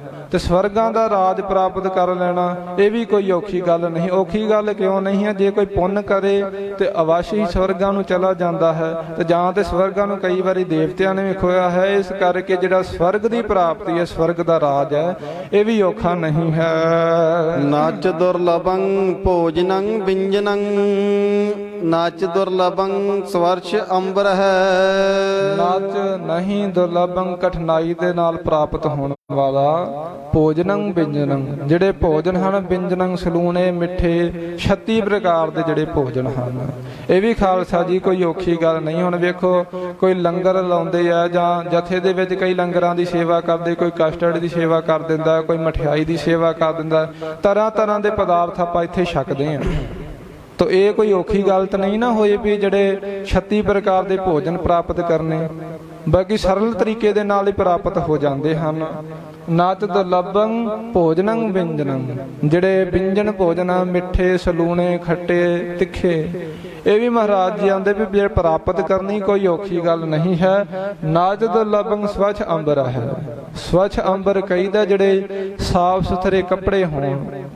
ਗਰੀਬਾਂ ਨੂੰ ਕੋਈ ਕਿੰਨਾ ਕਿੰਨਾ ਦਾਨ ਕਰ ਦਿੰਦੇ ਆ, ਚੰਗੇ ਚੰਗੇ ਵਸਤਰ। ਜਦੋਂ ਸਰਦੀਆਂ ਦੇ ਵਿੱਚ ਕਈ ਐਸੇ ਪੁੰਨੀ ਲੋਕ ਹੁੰਦੇ ਆ ਜਿਹੜੇ ਖਾਲਸਾ ਜੀ ਕੰਬਲ ਭੇਟਾ ਕਰਦੇ ਆ, ਬੜੇ ਬੜੇ ਸੁੰਦਰ ਵਸਤਰ ਭੇਟਾ ਕਰ ਦਿੰਦੇ ਆ। ਇਹ ਵੀ ਮਹਾਰਾਜ ਜੀ ਆਖਦੇ ਜਿਹੜੇ ਸੋਹਣੇ ਚੰਗੇ ਸੁਥਰੇ ਵਸਤਰ ਹੋਣ ਇਹ ਵੀ ਜਿਹੜੇ ਪ੍ਰਾਪਤ ਕਰਨੇ ਕੋਈ ਔਖੀ ਗੱਲ ਨਹੀਂ ਹੈ। ਨਾਚ ਦੁਰਲਭੰ ਸੁਤ ਮਿੱਤਰ ਭਰਾਤ ਬਾਂਧਵ ਨਾਚ ਦੁਰਲਭੰ ਬਣਤਾ ਬਿਲਾਸ ਹੈ। ਨਹੀਂ ਕਠਿਨਾਈ ਦੇ ਨਾਲ ਮਿਲਣ ਵਾਲਾ। ਸੁਤ ਪੁੱਤਰ ਦੀ ਕੋਈ ਕਾਮਨਾ ਕਰਕੇ ਵੇਖੋ ਕੋਈ ਭਜਨ ਬੰਦਗੀ ਕਰੇ, ਸਹਿਜ ਪਾਠ ਕਰਾਵੇ ਤਾਂ ਉਹਨੂੰ ਪੁੱਤਰ ਦਾ ਵਰ ਮਿਲ ਜਾਂਦਾ ਹੈ। ਤੇ ਜਾਂ ਅੱਜ ਕੱਲ੍ਹ ਲੋਕੀ ਅਡੋਪਟ ਕਰ ਲੈਂਦੇ ਆ, ਗੋਦ ਲੈ ਲੈਂਦੇ ਹਨ ਬੱਚੇ। ਕਈ ਇੱਦਾਂ ਦੇ ਵੀ ਲੋੜਵੰਦ ਹੁੰਦੇ ਆ ਵੀ ਜਿਨ੍ਹਾਂ ਨੂੰ ਪੁੱਤਰ ਦੀ ਜਿਹੜੀ ਆ ਇੱਛਾ ਹੁੰਦੀ ਹੈ, ਤੇ ਕਈ ਐਸੇ ਦਾਨਵੀਰ ਵੀ ਹੁੰਦੇ ਆ ਵੀ ਜਿਹੜੇ ਪੁੱਤਰ ਵੀ ਕਿਸੇ ਦੀ ਜਿਹੜੀ ਮਜਬੂਰੀ ਨੂੰ ਵੇਖ ਕਰਕੇ, ਜ਼ਰੂਰਤ ਵੇਖ ਕਰਕੇ ਉਹਨਾਂ ਨੂੰ ਦੇ ਦਿੰਦੇ ਆ, ਉਹਨਾਂ ਨੂੰ ਅਡੋਪਟ ਕਰਵਾ ਦਿੰਦੇ ਆ। ਤੇ ਫਿਰ ਮਿੱਤਰ ਵੀ ਖਾਲਸਾ ਜੀ ਜਿਹੜੇ ਮਿਲਣੇ ਕੋਈ ਔਖੀ ਗੱਲ ਨਹੀਂ ਆ। ਵੱਖ-ਵੱਖ ਥਾਵਾਂ ਤੇ ਜਾਓਗੇ, ਹੁਣ ਜਦੋਂ ਆਪਾਂ ਵੇਖੋ ਸਕੂਲ ਦੇ ਵਿੱਚ ਪੜ੍ਹਦੇ ਸੀ, ਉੱਥੇ ਸਾਡੇ ਵੱਖਰੇ ਮਿੱਤਰ ਸੀ। ਹੁਣ ਜਦੋਂ ਜਥੇ ਦੇ ਵਿੱਚ ਆਏ ਆ, ਇੱਥੇ ਵੀ ਸਾਡੇ ਮਿੱਤਰ ਆ। ਮਿੱਤਰ ਵੀ ਪ੍ਰਾਪਤ ਹੋਣੇ ਕੋਈ ਔਖੀ ਗੱਲ ਨਹੀਂ ਹੈ। ਭਰਾਤ, ਹੁਣ ਕਈ ਪੱਗ ਵੱਟ ਭਰਾ ਵੀ ਬਣ ਜਾਂਦੇ ਆ। ਭਰਾਤ ਕਹੀਦਾ ਭਰਾ ਨੂੰ, ਕਿਸੇ ਦਾ ਜਿੱਦਾਂ ਭਰਾ ਕਿਸੇ ਦੇ ਨਾਲ ਜਦੋਂ ਜ਼ਿਆਦਾ ਹੀ ਪ੍ਰੇਮ ਪੈ ਜਾਵੇ ਤੇ ਕਈ ਦੇ ਤੂੰ ਮੇਰਾ ਪੱਗ ਵੱਟ ਭਰਾ ਹੈ ਭਾਈ। ਕਈ ਇਦਾਂ ਦੇ ਭਰਾਵਾਂ ਵਰਗੇ ਕਿੰਨਾ ਪਿਆਰ ਬਣ ਜਾਂਦਾ। ਭਰਾ ਵੀ ਕੋਈ ਪ੍ਰਾਪਤ ਕਰਨੀ ਔਖੀ ਗੱਲ ਨਹੀਂ ਹੈ। ਬਾਂਧਵ ਜਿਹੜੇ ਰਿਸ਼ਤੇਦਾਰ, ਥਾਂ ਰਿਸ਼ਤੇਦਾਰ ਵੇਖੋ, ਥਾਂ ਹੀ ਬੰਦੇ ਦੀਆਂ ਕਈਆਂ ਦੀਆਂ ਰਿਸ਼ਤੇਦਾਰੀਆਂ ਨਿਕਲ ਆਉਂਦੀਆਂ। ਰਿਸ਼ਤੇਦਾਰ ਵੀ ਜਿਹੜੇ ਹੋਣੇ ਵੀ ਕੋਈ ਔਖੀ ਗੱਲ ਨਹੀਂ ਹੈ। ਨੱਚ ਦੁਰਲਭੰ ਬਣਤਾ ਬਿਲਾਸ ਹੈ। ਹਾਂਜੀ, ਨਹੀਂ ਦੁਰਲਭੰ, ਨਹੀਂ ਕਠਿਨਾਈ ਦੇ ਨਾਲ ਪ੍ਰਾਪਤ ਹੋਣ ਵਾਲੇ। ਬਣਤਾ ਇਸਤਰੀ ਬਿਲਾਸ ਹੈ। ਇਸਤਰੀ ਦੇ ਨਾਲ ਜਿਹੜੇ ਕਾਮ ਭੋਗ ਨੇ, ਇਸਤਰੀ ਦੇ ਬਿਲਾਸ ਜਿਹੜੇ ਆ, ਇਹ ਵੀ ਜਿਹੜੇ ਪ੍ਰਾਪਤ ਹੋਣੇ ਕੋਈ ਔਖੀ ਗੱਲ ਨਹੀਂ ਹੈ। ਨੱਚ ਦੁਰਲਭੰ ਵਿਦਿਆ ਪਰਬੀਨੰ, ਨੱਚ ਦੁਰਲਭੰ ਚਤੁਰ ਚੰਚਲ ਹੈ। ਤੇ ਇਹ ਵੀ ਕੋਈ ਔਖੀ ਗੱਲ ਨਹੀਂ ਹੈ। ਵਿਦਿਆ ਪਰਬੀਨੰ, ਵਿਦਿਆ ਦੇ ਵਿੱਚ ਹਰੇਕ ਵਿਦਿਆ ਦੇ ਵਿੱਚ ਨਿਪੁੰਨ ਹੋ ਜਾਣਾ, ਜਾਂ ਕਿਸੇ ਵਿਸ਼ੇਸ਼ ਵਿਦਿਆ ਦੇ ਵਿੱਚ ਨਿਪੁੰਨ ਹੋ ਜਾਣਾ। ਨਿਪੁੰਨਤਾ ਵਾਲੀ ਵਿਦਿਆ ਪ੍ਰਾਪਤ ਕਰਨੀ ਵੀ ਕੋਈ ਔਖੀ ਗੱਲ ਨਹੀਂ ਹੈ। ਨਾਜ ਦੁਰਲਭੰ ਚਤੁਰ ਚੰਚਲ ਹੈ। ਸਰੀਰ ਕਰਕੇ ਜਿਹੜਾ ਹੈ ਚੰਚਲ ਹੋਣਾ, ਆਪਣੀ ਹਰਕਤ ਨੂੰ ਐ ਚੰਚਲਤਾਈ ਦੇ ਨਾਲ ਰੱਖਣਾ। ਤੇ ਚਤੁਰ ਬੁੱਧੀ ਚਤੁਰ ਹੋਣੀ, ਚਤੁਰਾਈ ਵਾਲੀ ਬੁੱਧੀ ਹੋਣੀ, ਤੇ ਸਰੀਰ ਕਰਕੇ ਚੰਚਲ ਹੋਣਾ। ਮਹਾਰਾਜ ਜੀ ਆਖਦੇ ਵੀ ਇਹ ਵੀ ਔਖੀ ਗੱਲ ਨਹੀਂ ਹੈ।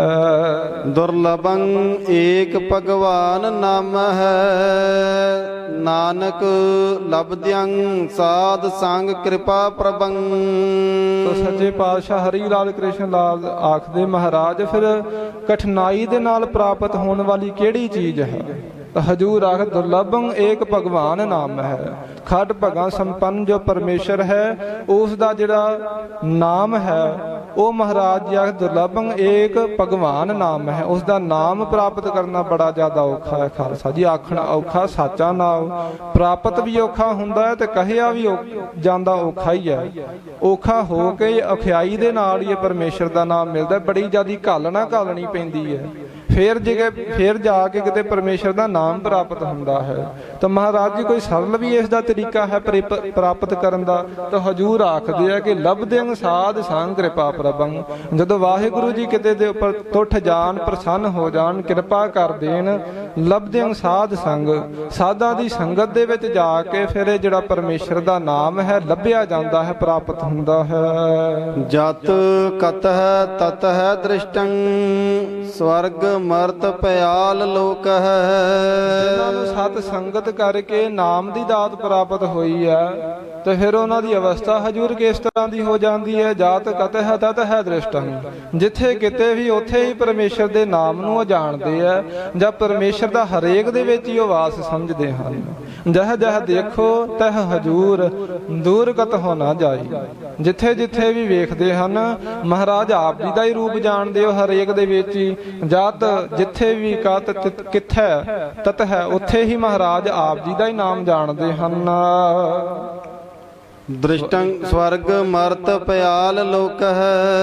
ਇਹਨਾਂ ਤਿੰਨਾਂ ਹੀ ਲੋਕਾਂ ਦੇ ਵਿੱਚ, ਸਵਰਗ ਲੋਕ ਦੇ ਵਿੱਚ, ਮਾਤ ਲੋਕ ਦੇ ਵਿੱਚ ਅਤੇ ਪਤਾਲ ਲੋਕ ਦੇ ਵਿੱਚ, ਮਹਾਰਾਜ ਤਿੰਨਾਂ ਲੋਕਾਂ ਦੇ ਵਿੱਚ ਹੀ ਆਪ ਜੀ ਦੇ ਦਰਸ਼ਨ ਕਰਦੇ ਹਨ।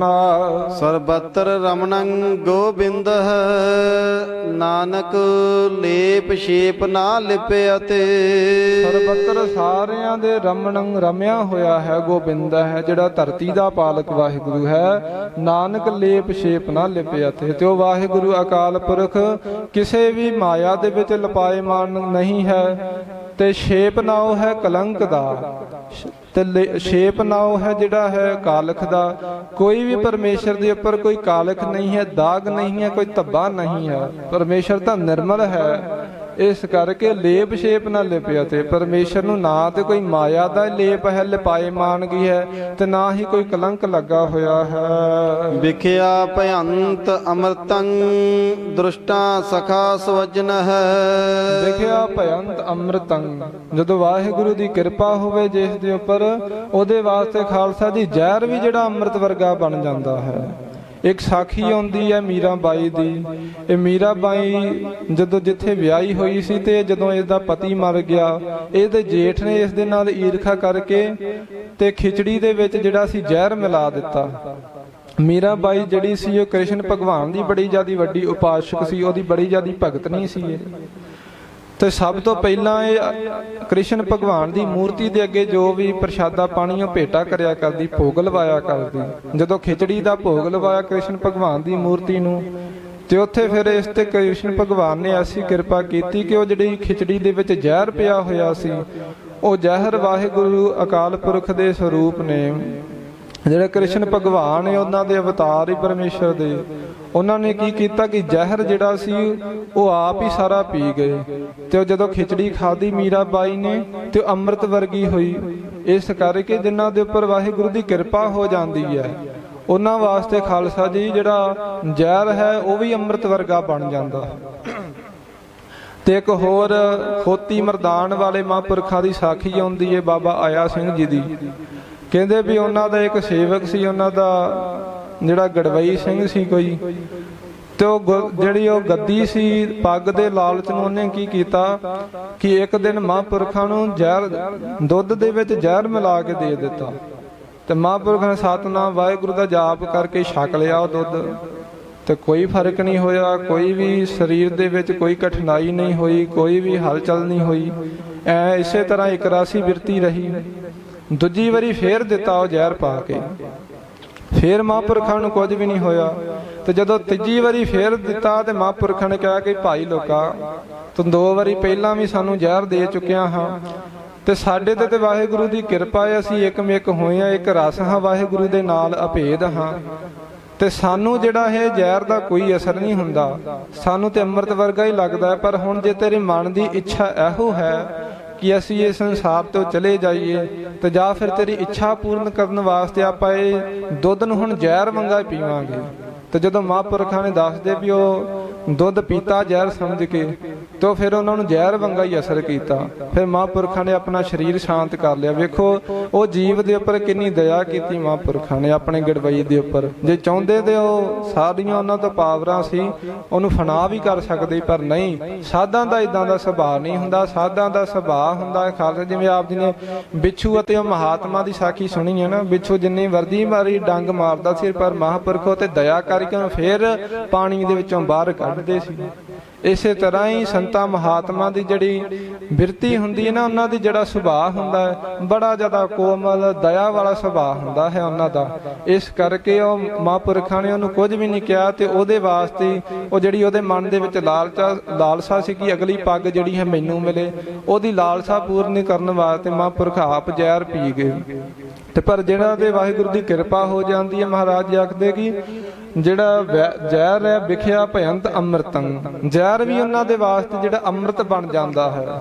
ਜਾਂ ਜ਼ਹਿਰ ਵਰਗਾ ਜਿਹੜਾ ਖਾਲਸਾ ਜੀ ਜਿਹੜੇ ਵਿਸ਼ੇ ਵਿਕਾਰ ਹਨ, ਇਹਨਾਂ ਤੋਂ ਵਰਜ ਕਰਕੇ ਮਹਾਰਾਜ ਜੀ ਉਹਨਾਂ ਨੂੰ ਅੰਮ੍ਰਿਤ ਦਾ ਜਿਹੜਾ ਨਾਮ ਦਾ ਖਜ਼ਾਨਾ ਹੈ ਬਖਸ਼ ਦਿੰਦੇ ਹਨ। ਦ੍ਰਿਸ਼ਟਾ ਸਖਾ ਸਵਜਨ ਹੈ। ਦ੍ਰਿਸ਼ਟਾ ਦੁਸ਼ਟ ਜਿਹੜੇ ਹੁੰਦੇ ਹਨ, ਦੁਸ਼ਮਣ, ਸਖਾ ਸਵਜਨ ਹੈ, ਉਹ ਵੀ ਉਹਨਾਂ ਦੇ ਵਾਸਤੇ ਸਖਾ ਰਿਸ਼ਤੇਦਾਰ, ਆਪਣੇ ਸਖਿਆਂ ਵਰਗੇ ਲੱਗਦੇ ਆ ਉਹਨਾਂ ਨੂੰ। ਨਾ ਤੇ ਉਹਨਾਂ ਦੇ ਵੇਖੋ ਮਨ ਦੇ ਵਿੱਚ ਇਹ ਹੁੰਦਾ ਕਿ ਇਹ ਮੇਰਾ ਦੁਸ਼ਮਣ ਹੈ, ਨਾ ਹੀ ਉਹਨਾਂ ਦੇ ਮਨ ਦੇ ਵਿੱਚ ਇਹ ਹੁੰਦਾ ਕਿ ਇਹ ਮੇਰਾ ਮਿੱਤਰ ਹੈ। ਮਿੱਤਰ ਅਤੇ ਦੁਸ਼ਮਣਾਂ ਦੇ ਵਿੱਚ ਉਹ ਸਮਾਨ ਹੀ ਵੇਖਦੇ ਹਨ। ਦੁਖੰ ਭਯੰਤ ਸੁਖਯੰ ਪੈ ਭੀਤੰ ਤਾ ਨਿਰਭਯ ਹੈ। ਦੁਖੰ ਭਯੰਤ ਸੁਖਯੰ, ਜਿਹੜੇ ਦੁੱਖ ਹਨ ਉਹਨਾਂ ਵਾਸਤੇ ਸੁੱਖ ਪ੍ਰਾਪਤ ਹੁੰਦੇ, ਉਹਨਾਂ ਨੂੰ ਸੁੱਖਾਂ ਵਾਂਗ ਜਾਪਦੇ। ਦੁੱਖ ਦਾਰੂ ਸੁੱਖ ਰੋਗ ਪਾਇਆ। ਜਿਹੜੇ ਦੁੱਖ ਹਨ ਉਹਨਾਂ ਨੂੰ ਉਹ ਤੇ ਦਾਰੂ ਵਾਂਗ ਜਾਪਦੇ ਆ, ਤੇ ਫਿਰ ਉਹ ਵੀ ਦੁੱਖਾਂ ਦੇ ਵਿੱਚੋਂ ਵੀ ਉਹ ਸੁੱਖ ਹੀ ਪ੍ਰਾਪਤ ਕਰਦੇ ਹਨ। ਭੈ ਭੀਤੰ ਤਾਂ ਨਿਰਭਇਆ ਹੈ। ਜਿਹੜੇ ਭੈ ਡਰ ਹਨ, ਜਿਹੜੇ ਡਰਾਉਣ ਵਾਲੇ, ਭੀਤੰ ਡਰਾਉਣ ਵਾਲੇ, ਤਾਂ ਨਿਰਭਇਆ ਹੈ। ਇਹ ਵੀ ਉਹਨਾਂ ਦਾ ਕੁਝ ਵੀ ਨਹੀਂ ਵਿਗਾੜ ਸਕਦੇ, ਕਿਉਂਕਿ ਉਹਨਾਂ ਨੇ ਤੇ ਉਸ ਨਿਰਭਉ ਦੀ ਪੂਜਾ ਕੀਤੀ ਹੁੰਦੀ ਹੈ, ਆਰਾਧਨਾ ਕੀਤੀ ਹੁੰਦੀ ਹੈ। ਕਿਸੇ ਵੀ ਤਰ੍ਹਾਂ ਦਾ ਉਹਨਾਂ ਨੂੰ ਜਿਹੜਾ ਡਰ ਨਹੀਂ ਰਹਿੰਦਾ। ਥਾਨ ਬਿਹੂਨ ਬਿਸਰਾਮ ਨਾਮੰ, ਨਾਨਕ ਕਿਰਪਾਲ ਹਰ ਹਰ ਗੁਰ ਹੈ। ਜਿਹੜੇ ਪ੍ਰਤਾਖੀ ਥਾਂ ਤੋਂ ਅਤੇ ਸਰੂਪ ਰੂਪੀ ਥਾਂ ਤੋਂ ਜਿਹੜੇ ਬਿਹੂਨ ਸਖਣੇ ਹੁੰਦੇ ਹਨ, ਵਿਸਰਾਮ ਨਾਮ, ਉਹਨਾਂ ਨੂੰ ਧਰਮਕ ਨਾਮ ਕਰਕੇ ਸਥਿਤ ਕਰ ਦਿੰਦੇ ਹਨ ਸਰੂਪ ਦੇ ਵਿੱਚ ਅਤੇ ਪ੍ਰਤੱਖ ਥਾਂ ਦੇ ਉੱਪਰ। ਨਾਨਕ ਕਿਰਪਾਲ ਹਰ ਹਰ ਗੁਰ ਹੈ। ਪਰ ਜਿਨ੍ਹਾਂ ਦੇ ਉੱਪਰ ਕਿਰਪਾਲ, ਕਿਰਪਾ ਆਲ, ਜਿਹੜੇ ਦਇਆ ਦੇ ਘਰ ਹਰ ਹਰ ਗੁਰ ਹੈ। ਹਰੀ ਸਾਰਿਆਂ ਨੂੰ ਹਰੇ ਕਰਨ ਵਾਲੇ, ਹਰੀ ਜਿਹੜੇ ਸਾਰਿਆਂ ਨੂੰ ਹਰੇ ਭਰੇ ਕਰਨ ਵਾਲੇ ਤੇ ਮੋਹ ਇਤਿਆਦਿਕ ਵਿਸ਼ੇ ਵਿਕਾਰਾਂ ਨੂੰ ਹਰਨ ਵਾਲੇ ਗੁਰ ਹੈ। ਗੁਰੂ ਸਰੂਪ ਹਨ ਜੋ ਸਰਬ ਸੀਲ ਮਮੰ ਸੀਲੰ, ਸਰਬ ਪਾਵਨ ਮਮ ਪਾਵਨ ਹੈ। ਰੱਬ ਦੇ ਪਿਆਰੇ ਕਦੀ ਵੀ ਕਿਸੇ ਦੇ ਅੱਗੇ ਹੱਥ ਨਹੀਂ ਟੱਟਦੇ। ਉਹ ਤੇ ਮਹਾਰਾਜ ਜੀ ਦੇ ਅੱਗੇ ਬੇਨਤੀਆਂ ਕਰਦੇ ਹਨ, ਸਰਬ ਸੀਲੰ ਮਮੰ ਸੀਲੰ। ਹੇ ਵਾਹਿਗੁਰੂ ਜੀ, ਆਪ ਜੀ ਸਾਰਿਆਂ ਨੂੰ ਮਹਾਰਾਜ ਸੀਲ, ਜਿਹੜਾ ਨਰਮ ਸੁਭਾਅ ਬਖਸ਼ਣ ਵਾਲੇ ਹੋ, ਤੇ ਮੈਨੂੰ ਵੀ ਮਹਾਰਾਜ ਸੱਚੇ ਪਾਤਸ਼ਾਹ ਸੀਲੰ, ਨਰਮ ਸੁਭਾਅ ਬਖਸ਼ਿਸ਼ ਕਰੋ। ਤੇ ਫਿਰ ਸਰਬ ਪਾਵਨ ਮਮ ਪਾਵਨ ਹੈ। ਸਾਰਿਆਂ ਨੂੰ ਮਹਾਰਾਜ ਆਪ ਪਵਿੱਤਰ ਕਰਨ ਵਾਲੇ ਹੋ, ਮੈਨੂੰ ਵੀ ਪਵਿੱਤਰ ਕਰੋ। ਸਰਬ ਕਰਤਬ ਮਮੰ ਕਰਤਾ, ਨਾਨਕ ਲੇਪ ਛੇਪ ਨਾ ਲਿਪਿਆ ਤੇ। ਜਿਹੜਾ ਸਾਰੇ ਕਰਤਬਾਂ ਨੂੰ, ਕੌਤਕਾਂ ਨੂੰ ਕਰਨ ਵਾਲਾ ਹੈ ਪਰਮੇਸ਼ਰ, ਮਮੰ ਕਰਤਾ। ਮਹਾਰਾਜ ਮੇਰੇ ਵੀ ਜਿਹੜੇ ਸਾਰੇ ਕਾਰਜ ਹਨ ਇਹ ਰਾਸ ਕਰ ਦਿਓ। ਨਾਨਕ ਲੇਪ ਛੇਪ ਨਾ ਲਿਪਿਆ ਤੇ। ਤੋ ਵਾਹਿਗੁਰੂ ਜੀ, ਅਸੀਂ ਇਹਨਾਂ ਮਹਾਰਾਜ ਜਿਹੜੀ ਮਾਇਆ ਦੀ ਕਾਲਖ ਹੈ, ਲੇਪ ਮਹਾਰਾਜ ਮਾਇਆ ਦੇ ਵਿੱਚ ਲਪਾਏ ਮਾਨ ਨਾ ਹੋਈਏ ਕਦੇ ਵੀ। ਤੇ ਛੇਪ ਮਹਾਰਾਜ ਸਾਡੇ ਵਿੱਚ ਕੋਈ ਕਲੰਕ ਵੀ ਨਾ ਲੱਗੇ। ਮਹਾਰਾਜ ਸਾਡੇ ਜੀਵਨ ਦੇ ਉੱਪਰ ਕਦੇ ਵਾਸਤੇ ਵੀ ਕੋਈ ਕਲੰਕ ਨਾ ਲੱਗੇ। ਨਹਿ ਸੀਤਲੰ ਚੰਦਰ ਦੇਵ ਹੈ, ਨਹਿ ਸੀਤਲੰ ਬਾਵਨ ਚੰਦਨ ਹੈ। ਤੋ ਇੱਥੇ ਮਹਾਰਾਜ ਜੀ ਇਹਨਾਂ ਠੰਡੀਆਂ ਵਸਤੂਆਂ ਦੀ ਉਦਾਹਰਨ ਦੇ ਕੇ ਦੱਸਦੇ ਵੀ ਜਿਹੜੇ ਰੱਬ ਦੇ ਪਿਆਰਿਆਂ ਦੇ ਵਿੱਚ ਇਹਨਾਂ ਤੋਂ ਵੀ ਵਧੇਰੇ ਕਿਤੇ ਠੰਡਕ ਹੁੰਦੀ ਹੈ। ਨਹਿ ਸੀਤਲੰ ਚੰਦਰ ਦੇਵ ਹੈ। ਜਿਹੜਾ ਚੰਦਰ ਹੈ, ਚੰਦਰਮਾ, ਇਹਨੂੰ ਸਾਰੇ ਬੜਾ ਜ਼ਿਆਦਾ ਠੰਡਾ ਦੱਸਦੇ, ਪਰ ਮਹਾਰਾਜ ਜੀ ਆਖਦੇ ਵੀ ਨਹੀਂ, ਨਹਿ ਸੀਤਲੰ ਚੰਦਰ ਦੇਵ ਹੈ। ਇਹ ਜਿਹੜਾ ਚੰਦਰ ਦੇਵ ਹੈ ਭਾਈ ਚੰਦਰਮਾ, ਇਹ ਵੀ ਠੰਡਾ ਨਹੀਂ ਹੈ। ਨਹਿ ਸੀਤਲੰ ਬਾਵਨ ਚੰਦਨ ਹੈ। ਨਹੀਂ ਸੀਤਲ, ਨਹੀਂ ਠੰਡਾ, ਬਾਵਨ ਚੰਦਨ ਹੈ। 52 ਉਂਗਲਾਂ ਦਾ ਜਿਹੜਾ ਚੰਦਨ ਹੁੰਦਾ ਹੈ ਖਾਲਸਾ ਜੀ, ਇਹ ਚੰਦਨ ਇਦਾਂ ਦਾ ਹੁੰਦਾ, ਇੱਕ ਤੋਲਾ ਬਲਦੇ ਹੋਏ, ਉਬਲਦੇ ਹੋਏ ਪਾਣੀ ਦੇ ਵਿੱਚ ਪਾ ਦਈਏ ਤੇ ਬਰਫ਼ ਜਮਾਉਣ ਦੀ ਸਮਰੱਥਾ ਰੱਖਦਾ। ਜਿਹੜਾ 52 ਉਂਗਲਾਂ ਦਾ ਜਿਹੜਾ ਚੰਦਨ ਹੁੰਦਾ ਹੈ। ਤਾਂ ਹਜੂਰ ਆਖਦੇ ਜਿਹੜਾ 52 ਉਂਗਲਾਂ ਵਾਲਾ ਚੰਦਨ ਹੈ, ਚੰਦਨ ਦਾ ਰੁੱਖ, ਇਹ ਵੀ ਠੰਡਾ ਨਹੀਂ ਹੈ। ਨਹਿ ਸੀਤਲੰ ਸੀਤ ਰੁਤੇਨ, ਨਹੀਂ ਸੀਤਲੰ ਸੀਤ ਰੁਤੇਨ। ਪੋ ਮਾਘ ਦੀ ਜਿਹੜੀ ਠੰਡ ਹੈ ਨਾ, ਜਦੋਂ ਖਾਲਸਾ ਜੀ ਕੱਕਰ ਪੈਂਦਾ ਹੈ, ਉਹ ਵੀ ਹਜੂਰ ਆਖਦੇ ਵੀ ਸੀਤ ਰੁਤੇਨ, ਜਿਹੜੀ ਸੀਤ ਦੀ ਰੁੱਤ ਹੈ, ਇਹ ਵੀ ਠੰਡੀ ਨਹੀਂ ਹੈ। ਕਿਉਂ ਨਹੀਂ ਠੰਡੀ ਖਾਲਸਾ ਜੀ? ਵੇਖੋ ਕਈਆਂ ਦੇ ਕਈ ਵਾਰੀ ਗਰਮੀ ਐਸੀ ਸਰੀਰ ਦੇ ਵਿੱਚ ਪੈ ਜਾਂਦੀ ਹੈ ਕਿ ਜਦੋਂ ਠੰਡ ਦਾ ਮੌਸਮ ਹੁੰਦਾ ਹੈ, ਬਾਹਰੋਂ ਤੇ ਉਹਨਾਂ ਦਾ ਸਰੀਰ ਭਾਵੇਂ ਠੰਡ ਮਹਿਸੂਸ ਕਰਦਾ, ਪਰ ਅੰਦਰ ਉਹਨਾਂ ਦੇ ਅੱਗ ਹੀ ਬਲਦੀ ਰਹਿੰਦੀ ਹੈ। ਜਾਂ ਕਈਆਂ ਦੇ ਵਿੱਚ ਵੇਖੋ ਹਿਰਦਿਆਂ ਦੇ ਵਿੱਚ ਤ੍ਰਿਸ਼ਨਾ ਦੀ ਅੱਗ ਜਿਹੜੀ ਹੈ ਉਹ ਬਲਦੀ ਹੀ ਰਹਿੰਦੀ ਹੈ। ਜਿੰਨਾ ਚਿਰ ਪਰਮੇਸ਼ਰ ਦਾ ਠੰਡਾ ਨਾਮ ਨਾ ਪ੍ਰਾਪਤ ਹੋਵੇ, ਉਹਨਾਂ ਚਿਰ ਜਿਹੜੀ ਤ੍ਰਿਸ਼ਨਾ ਦੀ ਅੱਗ ਹੈ ਠੰਡੀ ਨਹੀਂ ਹੁੰਦੀ। ਇਸ ਕਰਕੇ ਨਾ ਸੀਤਲੰ ਸੀਤ ਰੁਤੇਨ, ਇਸ ਕਰਕੇ ਜਿਹੜੀ ਸੀਤ ਰੁਤੇਨ, ਸੀਤ ਰੁੱਤ, ਇਹ ਵੀ ਠੰਡੀ ਨਹੀਂ ਹੈ। ਨਾਨਕ ਸੀਤਲੰ ਸਾਧ ਸਵਜਨ ਹੈ। ਸੀਤਲ ਦੱਸਦੇ ਹਨ ਮਹਾਰਾਜ ਜੀ, ਸੀਤਲੰ ਸਾਧ ਸਵਜਨ ਹੈ। ਜਿਹੜੇ ਮਹਾਰਾਜ ਜੀ ਦੇ ਪਿਆਰੇ ਸਾਧ ਜਨ ਹਨ, ਸ਼ਾਂਤ ਚਿਤ ਆਤਮਾ ਮਹਾਤਮਾ ਜਿਹੜੇ ਹਨ, ਉਹ ਭਾਈ ਸੀਤਲ ਹਨ, ਠੰਡੇ ਹਨ, ਨਰਮ ਸੁਭਾਅ ਵਾਲੇ ਹਨ। ਕਿਉਂ ਸੀਤਲ ਹਨ? ਚੰਦਨ ਚਾਂਦਨਾ ਸਰਦ ਰੁੱਤ ਮੂਲ ਨਾ ਮਿਟਾਈ ਕਹਾਮ। ਸੀਤਲ ਥੀਵੇ ਨਾਨਕਾ ਜਪੰਦੜੋ ਹਨ ਨਾਮ। ਉਹ ਸੀਤਲ ਕਿਉਂ ਹਨ? ਕਿਉਂਕਿ ਵਾਹਿਗੁਰੂ ਜੀ ਦਾ ਠੰਡਾ ਨਾਮ ਜਪਦੇ ਹਨ। ਜਿਵੇਂ ਉਹ ਕਬੀਰ ਸਾਹਿਬ ਜੀ ਵੀ ਆਖਦੇ ਨੇ ਕਿ ਜਿਹੜਾ ਚੰਦਨ ਦਾ ਰੁੱਖ ਹੁੰਦਾ ਹੈ, ਕਬੀਰ ਸੰਤ ਨਾ ਛੋੜੇ ਸੰਤਈ, ਜੋ ਕੋਟਕ ਮਿਲਹਿ ਅਸੰਤ, ਮੈਂ ਲਾਗਰ ਭਯੰਗਮ ਬੇੜਿਓ ਸੀਤਲਤਾ ਨਤ ਜੰਤ। ਜਿਵੇਂ ਖਾਲਸਾ ਜੀ ਜਿਹੜਾ ਸੀਤਲ ਹੁੰਦਾ ਹੈ, ਉਹਦਾ ਬੂਟਾ ਚੰਦਨ ਦਾ, ਉਹਦੇ ਉੱਪਰ ਜ਼ਹਿਰ ਦੇ ਜਿਹੜੇ ਅਜਗਰ ਹੁੰਦੇ ਹਨ, ਵੱਡੇ ਵੱਡੇ ਸੱਪ, ਉਹਨੂੰ ਲਿਪਟੇ ਹੋਏ ਹੁੰਦੇ ਹਨ ਚੰਦਨ ਦੇ ਰੁੱਖ ਨੂੰ, ਪਰ ਉਹ ਆਪਣੀ ਕਦੇ ਵੀ ਸੀਤਲਤਾ ਨਹੀਂ ਛੱਡਦਾ, ਆਪਣਾ ਠੰਡਕ ਨਹੀਂ ਛੱਡਦਾ। ਤੇ ਇਸੇ ਤਰ੍ਹਾਂ ਜਦੋਂ ਸੰਤ ਮਹਾਤਮਾ ਜਨਾਂ ਨੂੰ ਕਰੋੜਾਂ ਹੀ ਜਿਹੜੇ ਅਸੰਤ ਮਿਲ ਪਾਣ, ਸਾਖਤ ਮਿਲ ਪਾਣ, ਉਹ ਕਦੇ ਵੀ ਉਹਨਾਂ ਦੇ ਅਸੰਤ ਪੁਣੇ ਦੇ ਵਿੱਚ ਨਹੀਂ ਖਚਿਤ ਹੁੰਦੇ।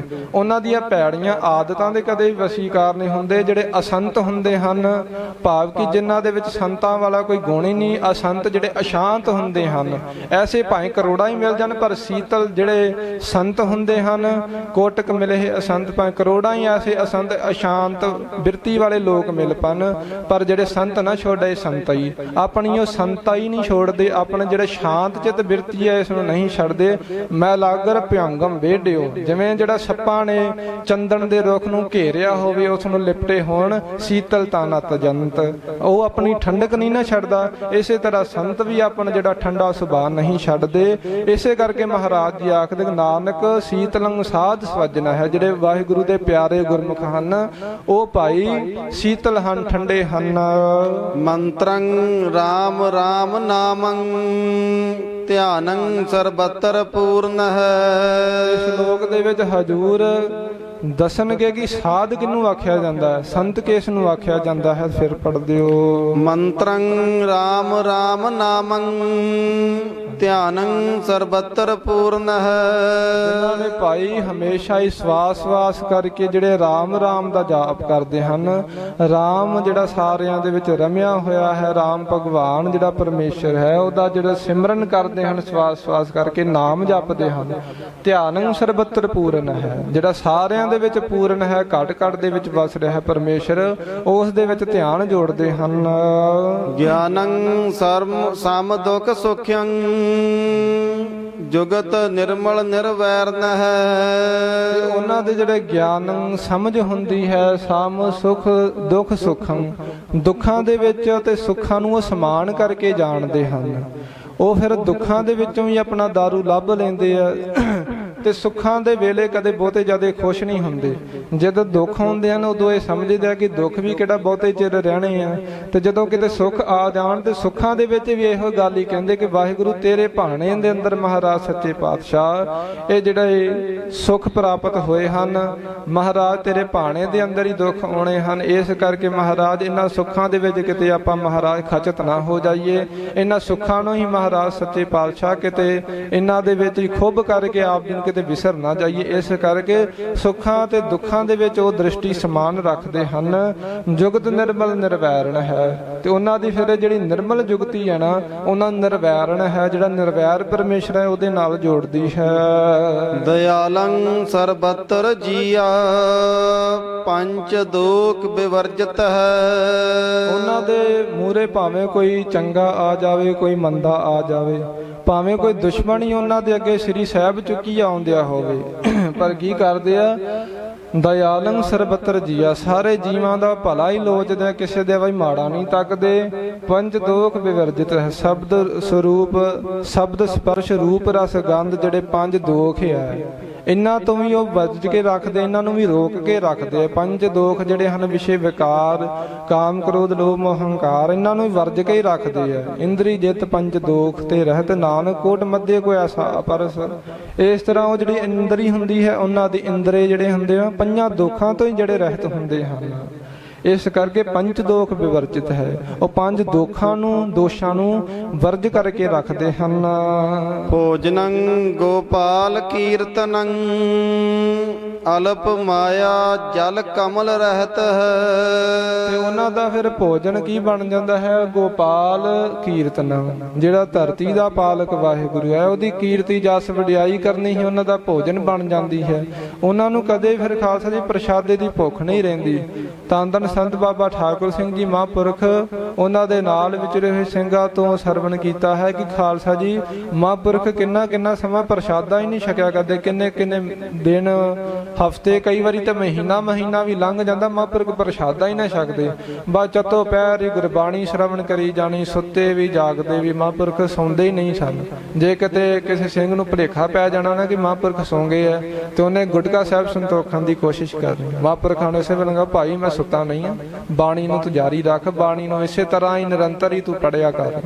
ਵੇਖੋ ਮਹਾਂਪੁਰਖ ਇੰਨਾ ਉਹਨਾਂ ਦਾ ਮਨ ਖਾਲਸਾ ਜੀ ਪਰਮੇਸ਼ਰ ਦੇ ਨਾਮ ਦੇ ਵਿੱਚ ਲੱਗ ਜਾਂਦਾ, ਪ੍ਰਸ਼ਾਦਾ ਪਾਣੀ ਛਕਣ ਦਾ ਚੇਤਾ ਹੀ ਨਹੀਂ ਰਹਿੰਦਾ। ਭੋਜਨੰ ਗੋਪਾਲ ਕੀਰਤਨ ਹੈ, ਜਿਹੜਾ ਵਾਹਿਗੁਰੂ ਦੀ ਕੀਰਤੀ ਜਸ ਵਡਿਆਈ ਹੈ ਇਹੋ ਇਹਨਾਂ ਦਾ ਭੋਜਨ ਬਣ ਜਾਂਦਾ ਹੈ।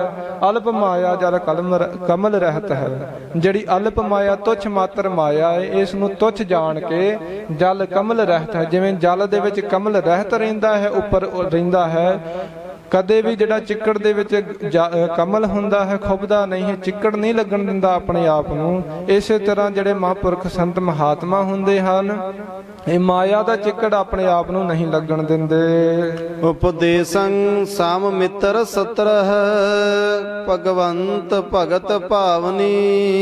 ਤੇ ਉਪਦੇਸੰ ਸਾਮ ਮਿੱਤਰ ਸਤਰਹ, ਉਪਦੇਸੰ ਉਪਦੇਸ਼ ਦਿੰਦੇ ਆ ਸਮਾਨ ਬਿਰਤੀ ਦੇ ਨਾਲ। ਮਿੱਤਰ ਸਤਰਹ ਹੈ, ਭਾਵੇਂ ਕੋਈ ਮਿੱਤਰ ਆ ਜਾਏ ਤੇ ਭਾਵੇਂ ਕੋਈ ਸ਼ਤਰੂ ਦੁਸ਼ਮਣ ਹੀ ਆ ਜਾਵੇ।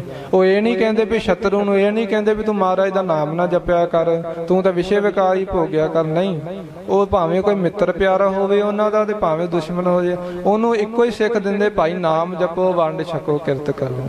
ਹਰੇਕ ਦੇ ਵਾਸਤੇ ਆਪਣਾ ਉਪਦੇਸ਼ ਸਮਾਨ ਹੀ ਰੱਖਦੇ ਆ, ਬਰਾਬਰ ਹੀ ਰੱਖਦੇ ਹਨ। ਤੇ ਅੱਗੇ ਮਹਾਰਾਜ ਭਗਵੰਤ ਭਗਤ ਭਾਵਨੀ, ਤੇ ਉਹਨਾਂ ਦੇ ਵਿੱਚ ਖਟ ਪਗਾ ਸੰਪੰਨ ਜੋ ਪਰਮੇਸ਼ਰ ਹੈ ਇਹਦੀ ਭਗਤੀ ਦੀ ਭਾਵਨਾ ਹੁੰਦੀ ਹੈ।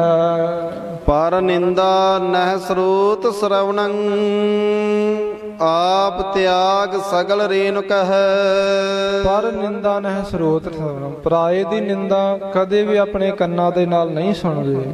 ਕੀ ਹੁੰਦਾ ਹੈ ਫਿਰ? ਆਪ ਤਿਆਗ ਸਗਲ ਰੇਣੁਕ ਹੈ, ਆਪਾ ਭਾਵ ਤਿਆਗ ਕੇ ਸਾਰਿਆਂ ਦੀ ਉਹ ਖਾਕ ਬਣ ਕੇ ਰਹਿੰਦੇ ਹਨ। ਸਾਰਿਆਂ ਦੀ ਉਹ ਰੇਣੁਕਾ ਕਹੀਦਾ ਖਾਕ ਨੂੰ, ਧੂੜ ਨੂੰ ਬਣ ਕੇ ਰਹਿੰਦੇ ਹਨ ਸਾਰਿਆਂ ਦੀ। ਤੇ ਜਿਵੇਂ ਭਗਤ ਕਬੀਰ ਜੀ ਆਖਦੇ, ਕਬੀਰ ਸਭ ਤੇ ਹਮ ਬੁਰੇ, ਹਮ ਤਜ ਭਲੋ ਸਭ ਕੋਏ। ਕਬੀਰ ਸਾਹਿਬ ਆਖਦੇ ਵੀ ਅਸੀਂ ਸਾਰਿਆਂ ਤੋਂ ਹੀ ਬੁਰੇ ਹਾਂ, ਹਮ ਤਜ ਭਲੋ ਸਭ ਕੋਈ, ਸਾਨੂੰ ਛੱਡ ਕੇ ਬਾਕੀ ਸਾਰੇ ਚੰਗੇ ਹੀ ਚੰਗੇ ਆ। ਤਾਂ ਇਦਾਂ ਹੀ ਮਹਾਂਪੁਰਖਾਂ ਦੀ ਬਿਰਤੀ ਹੁੰਦੀ ਆ। ਪਰ ਨਿੰਦਾ ਨਹਿ ਸਰੋਤ ਸੁਣਾਉਣ, ਪਰਾਏ ਦੀ ਨਿੰਦਿਆ ਕਦੇ ਵੀ ਕੰਨਾਂ ਦੇ ਨਾਲ ਸੁਣਦੇ ਨਹੀਂ ਹੈ। ਤੇ ਆਪ ਤਿਆਗ, ਆਪਾ ਭਾਵ ਤਿਆਗ ਕੇ ਸਗਲ ਰੇਣੁਕ ਹੈ, ਸਾਰਿਆਂ ਦੀ ਰੇਣ ਖਾਕ ਬਣ ਕੇ ਰਹਿੰਦੇ ਹਨ। ਖਟ ਲਖਿਆਨ ਪੂਰਨੰ ਪੁਰਖ ਹੈ, ਨਾਨਕ ਨਾਮ ਸਾਧ ਸਵਜਨ ਹੈ। ਇਹ ਜਿਹੜੇ ਅੱਗੇ ਉਪਰੋਕਤ ਗੁਣ ਦੱਸੇ ਹਨ ਮਹਾਂਪੁਰਖਾਂ ਦੇ, ਕਹਿੰਦੇ ਵੀ 6 ਲੱਛਣ ਜਿਸ ਦੇ ਵਿੱਚ ਹੋਣ, ਪੂਰਨ ਪੁਰਖ ਹੈ। ਉਹ ਪੂਰਨ ਪੁਰਖ ਹੈ ਭਾਈ, ਨਾਨਕ ਸਾਧ ਸਵਜਨ ਹੈ, ਨਾਨਕ ਨਾਮ ਸਾਧ ਸਵਜਨ ਹੈ। ਉਸ ਦਾ ਨਾਮ ਸਾਧ ਹੈ, ਪਿਆਰਾ ਸਾਧ ਹੈ। ਉਹ ਪਿਆਰੇ ਸਾਧ ਅਖਵਾਉਂਦੇ ਹਨ ਜਿਨ੍ਹਾਂ ਦੇ ਵਿੱਚ ਇਹ ਜਿਹੜੇ 6 ਗੁਣ ਹੁੰਦੇ ਹਨ। ਤਾਂ ਅੱਜ ਖਾਲਸਾ ਜੀ ਆਪ ਨੂੰ ਇਹ ਜਾਣ ਕੇ ਬੜੀ ਖੁਸ਼ੀ ਵੀ ਹੋਊਗੀ। ਤੇ ਦੂਜੇ ਪਾਸੇ ਧੰਨ ਬਾਬਾ ਅਟਲ ਰਾਏ ਸਾਹਿਬ ਜੀ ਮਹਾਰਾਜ, ਉਹਨਾਂ ਦਾ ਅੱਜ ਸੱਚਖੰਡ ਗਮਨ ਦਿਵਸ ਵੀ ਹੈ। ਤੋ ਇੱਕ ਦਿਵਸ ਹੋਰ ਵੀ ਹੈ, ਭਾਈ ਸੰਤੋਖ ਸਿੰਘ ਜੀ ਜਿਹੜੇ ਹੋਏ ਹਨ, ਇਹਨਾਂ ਦਾ ਅੱਜ ਜਨਮ ਦਿਵਸ ਹੈ।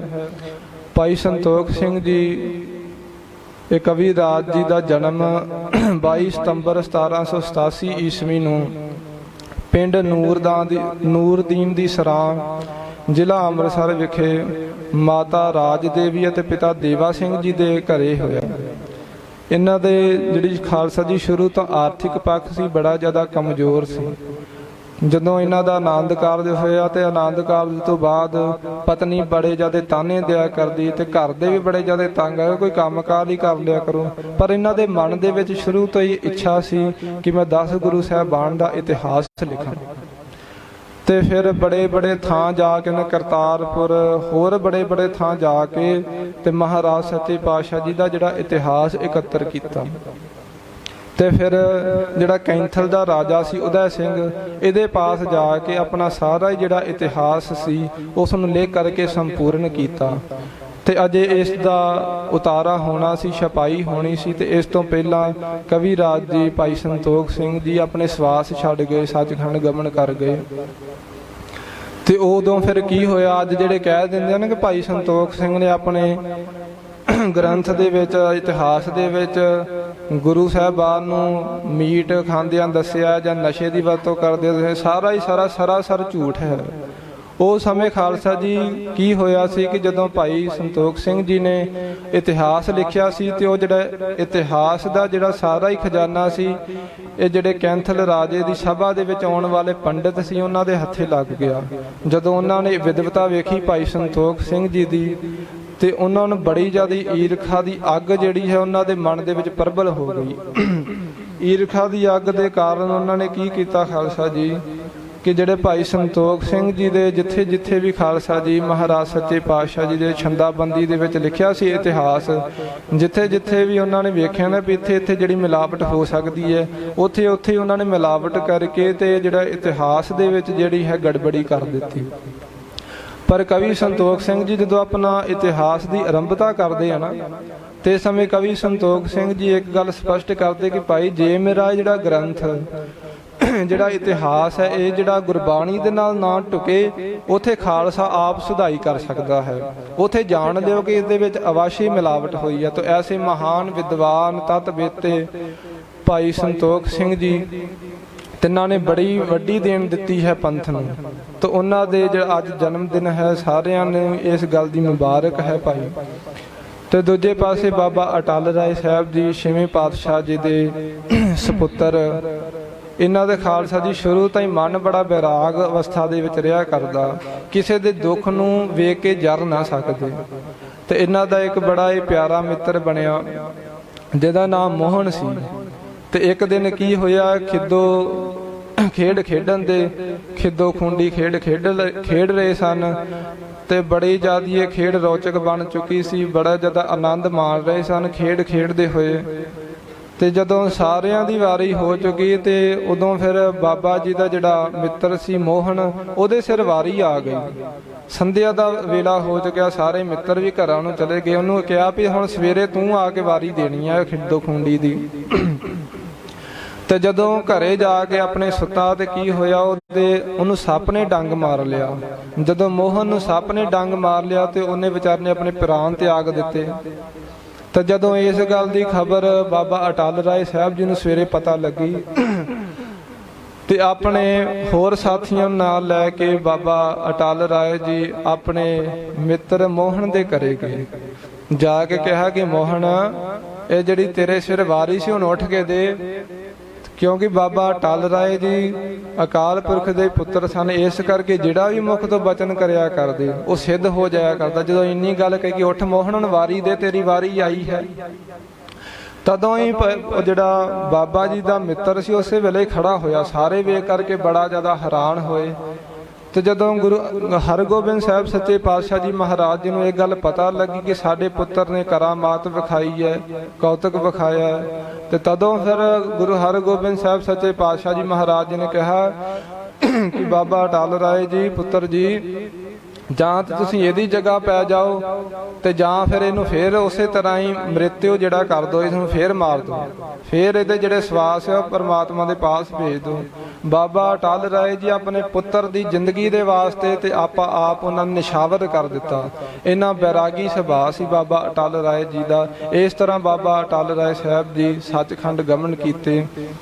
ਤਾਂ ਅੱਜ ਖਾਲਸਾ ਜੀ ਵੱਧ ਤੋਂ ਵੱਧ ਅਸੀਂ ਗੁਰਬਾਣੀ ਪੜ੍ਹਨੀ ਹੈ। ਇੱਕ ਤੇ ਭਾਈ ਸੰਤੋਖ ਸਿੰਘ ਜੀ ਦੀ ਜਨਮ ਦਿਵਸ ਦੀ ਖੁਸ਼ੀ ਦੇ ਵਿੱਚ, ਤੇ ਦੂਜਾ ਜਿਹੜਾ ਖਾਲਸਾ ਜੀ ਸਿੰਘਾਂ ਨੇ ਮੋਰਚਾ ਲਾਏ ਹੋਏ, ਸਿੰਘਾਂ ਅਤੇ ਕਿਸਾਨਾਂ ਵੀਰਾਂ ਵੱਲੋਂ ਥਾਂ ਥਾਂ ਦੇ ਉੱਪਰ ਮੋਰਚੇ ਲੱਗੇ ਹੋਏ ਹਨ ਆਪਣੇ ਹੱਕ ਸੱਚ ਦੀ ਲੜਾਈ ਦੇ ਵਾਸਤੇ। ਇਸ ਦੇ ਵਾਸਤੇ ਹਰੇਕ ਸਿੰਘ ਨੇ ਖਾਲਸਾ ਜੀ ਵੱਧ ਤੋਂ ਵੱਧ ਗੁਰਬਾਣੀ ਦਾ ਜਾਪ ਕਰਕੇ ਅਰਦਾਸ ਕਰਨੀ ਕਿ ਵਾਹਿਗੁਰੂ ਜੀ, ਜਿਹੜੇ ਮਹਾਰਾਜ ਪੰਥ ਦੇ ਕਾਰਜ ਅੜੇ ਹੋਏ ਹਨ, ਮਹਾਰਾਜ ਜਿਹੜੀ ਥਾਂ ਥਾਂ ਆਪ ਜੀ ਦੀ ਨਿਰਾਦਰੀ ਹੋ ਰਹੀ ਹੈ, ਇਹਦੇ ਮਹਾਰਾਜ ਸੱਚੇ ਪਾਤਸ਼ਾਹ ਜਿਹੜੇ ਦੋਖੀ ਹਨ, ਦੋਖੀਆਂ ਨੂੰ ਸਖਤ ਤੋਂ ਸਖਤ ਸਜ਼ਾ ਜਿਹੜੀ ਹੈ ਦਿੱਤੀ ਜਾਵੇ, ਜਾਂ ਗੁਰੂ ਪੰਥ ਆਪ ਆਪਣੀਆਂ ਰਵਾਇਤਾਂ ਦੇ ਸਾਨ ਗੱਡੀ ਚਾੜ ਦੇਵੇ। ਇਹ ਬੇਨਤੀਆਂ ਮਹਾਰਾਜ ਜੀ ਦੇ ਅੱਗੇ ਕਰਨੀਆਂ ਹਨ ਖਾਲਸਾ ਜੀ। ਤਾਂ ਇਸ ਤਰ੍ਹਾਂ ਮਹਾਂਪੁਰਖਾਂ ਦੇ ਆਪ ਜੀ ਨੇ ਗੁਣ ਵੀ ਸਰਵਣ ਕੀਤੇ। ਵੇਖੋ ਸੰਤ ਜਨਾਂ ਦੇ ਵਿੱਚ ਕੀ ਗੁਣ ਹੁੰਦੇ ਹਨ। ਤੇ ਦੂਜਾ ਆਪ ਜੀ ਨੇ ਭਾਈ ਸੰਤੋਖ ਸਿੰਘ ਜੀ ਦੇ ਤੇ ਬਾਬਾ ਅਟਲ ਰਾਏ ਸਾਹਿਬ ਜੀ ਦੇ ਸੰਖੇਪ ਵਿਚਾਰ ਸਰਵਣ ਕੀਤੀ। ਤੇ ਇਹਨਾਂ ਦੇ ਜੀਵਨ ਤੋਂ ਸੇਧ ਲੈਣੀ ਹੈ ਆਪਾਂ। ਤੇ ਕਦੇ ਵੀ ਜਿੰਨੀ ਮਰਜ਼ੀ ਤੰਗੀ ਆ ਜਾਵੇ ਸਿੱਖ ਦੇ ਉੱਪਰ, ਕਦੇ ਵੀ ਖਾਲਸਾ ਜੀ ਨਿਰਾਸ਼ਾ ਨਹੀਂ ਕਰਨੀ। ਮਹਾਰਾਜ ਜੀ ਦੇ ਅੱਗੇ ਬੇਨਤੀਆਂ ਕਰਨੀ ਕਿ ਸੱਚੇ ਪਾਤਸ਼ਾਹ ਜਿਹੜਾ ਇੰਨਾ ਸਮਾਂ ਆਪ ਜੀ ਨੇ ਮਹਾਰਾਜ ਲੰਘਾ ਦਿੱਤਾ, ਇਹ ਦੁੱਖਾਂ ਦਾ ਵੇਲਾ ਵੀ ਖਾਲਸਾ ਜੀ ਮਹਾਰਾਜ ਜੀ ਲੰਘਾ ਦਿਓ ਸਾਡਾ। ਮਹਾਰਾਜ ਕਦੇ ਵੀ ਐਸਾ ਸਮਾਂ ਨਾ ਬਣ ਆਵੇ ਕਿ ਕਦੇ ਦੁੱਖ ਨੂੰ ਵੇਖ ਕੇ ਡੋਲ ਜਾਈਏ ਸਤਿਗੁਰੂ ਜੀ। ਇਹ ਬੇਨਤੀਆਂ ਹਜ਼ੂਰ ਦੇ ਅੱਗੇ ਕਰਨੀਆਂ ਹਨ। ਗੁਰਬਾਣੀ ਦੀ ਵਿਚਾਰ ਕਰਦਿਆਂ ਅਤੇ ਹੋਰ ਵਿਚਾਰਾਂ ਕਰਦਿਆਂ ਖਾਲਸਾ ਜੀ ਅਨੇਕਾਂ ਪ੍ਰਕਾਰ ਦੀਆਂ ਭੁੱਲਾਂ ਚੁੱਕਾ ਹੋ ਜਾਣੀਆਂ ਸੁਭਾਵਿਕ ਹਨ। ਤੁੱਛ ਬੁੱਧੀ ਹੈ ਖਾਲਸਾ ਜੀ, ਇਸ ਕਰਕੇ ਅਨੇਕਾਂ ਹੀ ਭੁੱਲਾਂ ਚੁੱਕਾ ਹੋ ਜਾਂਦੀਆਂ ਹਨ। ਆਪ ਜੀ ਖਾਲਸਾ ਸਾਧ ਸੰਗਤ ਧੰਨ ਗੁਰੂ ਗ੍ਰੰਥ ਸਾਹਿਬ ਮਹਾਰਾਜ ਜੀ ਬਖਸ਼ਣਹਾਰ ਹਨ, ਬਖਸ਼ ਲੈਣਾ। 2 ਪੰਕਤੀਆਂ ਪੜ੍ਹ ਕੇ ਸਮਾਪਤੀ ਹੈ ਜੀ। ਪਰ ਨਿੰਦਾ ਨਹਿ ਸਰੂਤ ਸਰਵਣੰ ਆਪ ਤਿਆਗ ਸਗਲ ਰੇਨੁਕ ਹੈ ਖਟ ਲਖਿਆਨ ਪੂਰਨੰ ਪੁਰਖ ਹੈ ਨਾਨਕ ਨਾਮ ਸਾਧ ਸਵਜਨ ਹੈ। ਵਾਹਿਗੁਰੂ ਜੀ ਕਾ ਖਾਲਸਾ, ਵਾਹਿਗੁਰੂ ਜੀ ਕੀ ਫਤਿਹ।